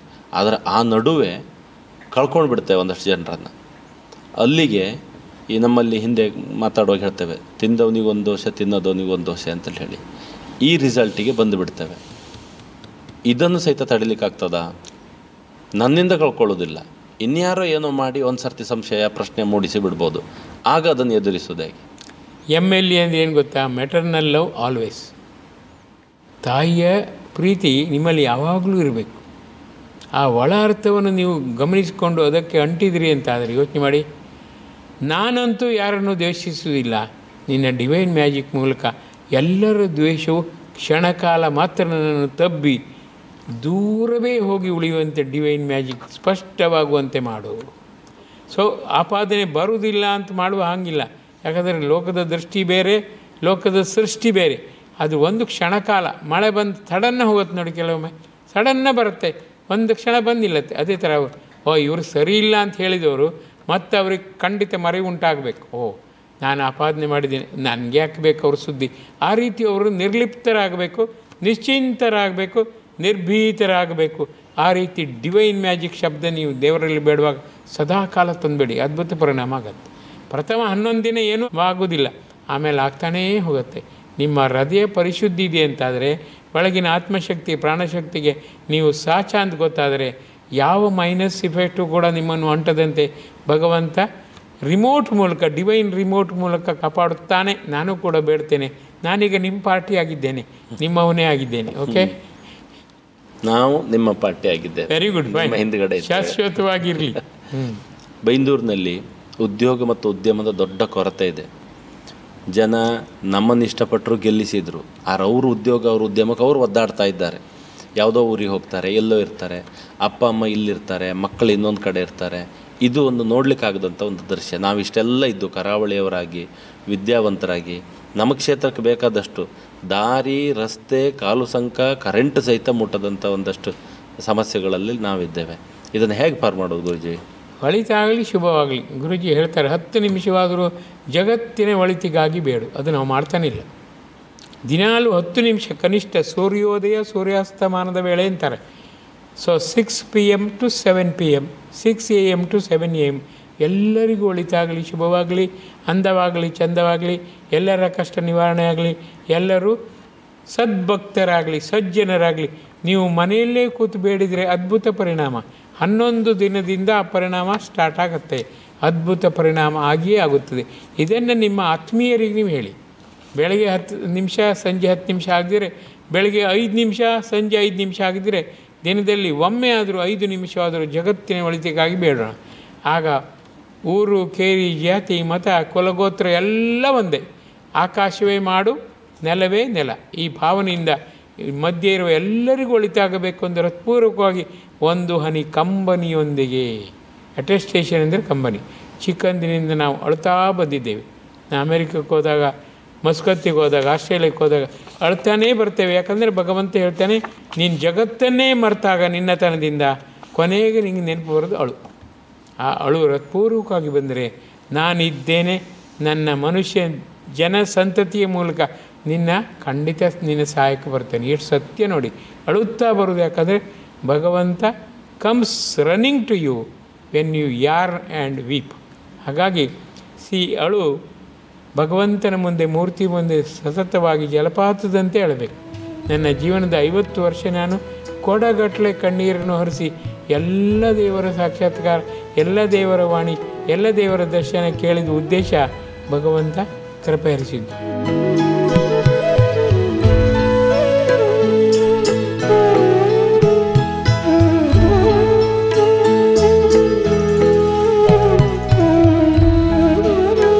ಮತ್ತು ರಾಮರಕ್ಷಾ ಸ್ತೋತ್ರ ನಮ್ಮ ಡಿವೈನ್ ಪ್ಯಾಕಿನ ಒಂದು ಅತ್ಯಂತ ಪರಿಶುದ್ಧವಾದ ಟ್ರಂಪ್ ಕಾರ್ಡ್. ಮಾನಸ ಮಂದಿರದ ಶ್ರೀರಾಮನೇ, ಮಾನಸ ಮಂದಿರದ ಶ್ರೀರಾಮನೇ, ಮನ ಬೆಳಗಿ ಕಾಪಾಡೋ ರಘುರಾಮನೇ, ಮನ ಬೆಳಗಿ ಕಾಪಾಡೋ ರಘುರಾಮನೇ. ಕೇವಲ 3 ನಿಮಿಷ ಸಾಕು ಅದನ್ನು ಹೇಳಿ. ನೀವು ಮಾನಸಿಕವಾಗಿ ಅದನ್ನು ರೂಢಿ ಮಾಡಿಕೊಂಡ್ರೆ, ಅಂದರೆ ಜಾಗೃತ ಅವಸ್ಥೆಯಲ್ಲಿ ಕೆಲಸ ಮಾಡುವಾಗ ಮನಸ್ಸಿನ ಆಳದಲ್ಲಿ, ಸಬ್ಕಾನ್ಷಿಯಸ್ ಮೈಂಡ್ಲಿ ಕಂಟಿನ್ಯೂಸ್ ಅದನ್ನು ಹೇಳಿದರೆ, ಅಟ್ ಎನಿ ಮೂಮೆಂಟ್ ಯಾವ ದೇವರನ್ನು ಕರೆದ್ರೂ ಅಮ್ಮ ಬರ್ತಾನೆ. ಚರಿತಂ ರಘುನಾಥಸ್ಯ ಶತಕೋಟಿ ಪ್ರವಿಸ್ತರಂ ಏಕೈಕಮಕ್ಷರಂ ಪುಂಸಾಮಾಪಾತಕನಾಶನಂ ಧ್ಯಾತ್ವಾ ನೀಲೋತ್ಪಲಶ್ಯಾಮಂ ರಾಮಂ ರಾಜೀವಲೋಚನಂ ಜಾನಕಿ ಲಕ್ಷ್ಮಣೋಪೇತಂ ಜಟಾಮುಕುಟಮಂಡಿತಂ. ಈಗ ನಾನು ವಿಷ್ಣು ದೇವರನ್ನು ಕಾಣಬೇಕಂದ್ರೆ ವಿಷ್ಣು ಕಣ್ಣು ಮುಚ್ಚಿದಾಗಿ ಎದುರು ಬಂದು ಏನು ಮಗು ಕೇಳ್ತಾನೆ. ಅದು ನಂಗೆ ಮಾತ್ರ ಅಲ್ಲ, ಯಾರು ರಾಮರಕ್ಷಾ ಸ್ತೋತ್ರವನ್ನು ಮಾನಸಿಕವಾಗಿ ತುಂಬಿಕೊಳ್ಳಿದ್ದಾರೋ ಅವರಿಗೆ ಭಗವಂತನ ವಿಶೇಷ ಕೃಪೆ ನಾನಾ ರೂಪ ದರ್ಶನದ ಮೂಲಕ ಸತ್ಯ. ಅದನ್ನು ನೀವು ಪಡೆದರೆ, ನೀವು ಶಾಸಕರಾದವರು, ಸಂಸದರಾದವರು ಇದನ್ನು ಪಡೆದರೆ ಅದ್ಭುತವಾದ ಶಕ್ತಿ ಸಮರ್ಥದ ಬೀಡಾಗುತ್ತೀರಿ. ನಮ್ಮ ಮೋದಿ ಬಂದಾಗ ಅದನ್ನು ಹೇಳಬೇಕಂತೂ ಇದ್ದೆ. ನಾನು ಬಂದರೆ, ಆದರೆ, ಹೋದರೆ ಅವರು ಇನ್ನಷ್ಟು ಮೇಲೆ ಇರಬೇಕು. ಸೊ ಗಿರಿಯನ್ನು ತಲುಪಿದವರು ಡಬಲ್ ಗಿರಿಯ ಮಟ್ಟಕ್ಕೆ ಏರಬೇಕು. ಅದಕ್ಕೆ ಇಂಥದ್ದೆಲ್ಲ ಸಹಾಯ ಬೇಕು. ಇದೆಲ್ಲ ಆ ಕಾಲದ ಋಷಿಮುನಿಗಳಿಗೆ ಬಂದ ದೊಡ್ಡ ವರ. ಅದನ್ನು ನಾವು ಈಗ ನಮ್ಮ ಆಪ್ತರಿಗೆ ಹಂಚಬೇಕು. ಯಾರಿಗೆ ಶಕ್ತಿ ಇದೆ ಅವರು ಮತ್ತಷ್ಟು ಶಕ್ತಿವಂತರಾಗಬೇಕು, ಯುಕ್ತಿವಂತರಾಗಬೇಕು, ಭಕ್ತಿವಂತರಾಗಬೇಕು. ಇಂಥದ್ದೆಲ್ಲ ಪ್ಲ್ಯಾನ್ ಇದೆ. ಸೊ ಪ್ಲ್ಯಾನಿಂಗ್, ಪ್ರಪೋಸಿಂಗ್, ಪ್ರಾಜೆಕ್ಟಿಂಗ್, ಪ್ರೊಸೀಡಿಂಗ್, ಈ ಹಂತದಲ್ಲಿ ನಾವಿದ್ದೇವೆ. ನೀವು ಕೂಡ ಈ ರೀತಿ ಶಕ್ತಿವಂತರಾಗಬೇಕು, ಭಕ್ತಿ, ಯುಕ್ತಿ, ವಿರಕ್ತಿ, ವಿಮುಕ್ತಿವಂತರಾಗಬೇಕು. ಇದು ನನ್ನ ಆಶೆ. ಗುರುವೇ ನಿನಗೆ ಜಗವೇ ಶರಣು, ಗುರಿಯ ತೋರೋ ಗುರುವೇ ಶಿವನು, ಹಡೆದ ಆ ತಾಯಿಗೆ ಒಲಿದಾಗ ಗುರುವಿಗೆ ಶರಣಾಗು ಜೀವವೇ, ಋಣಿಯಾಗಿ ಬಾಳು ನೀ, ನದಿ ಕಡಲ ಸಂಗಮದಂತೆ ಲೀನವಾಗಿ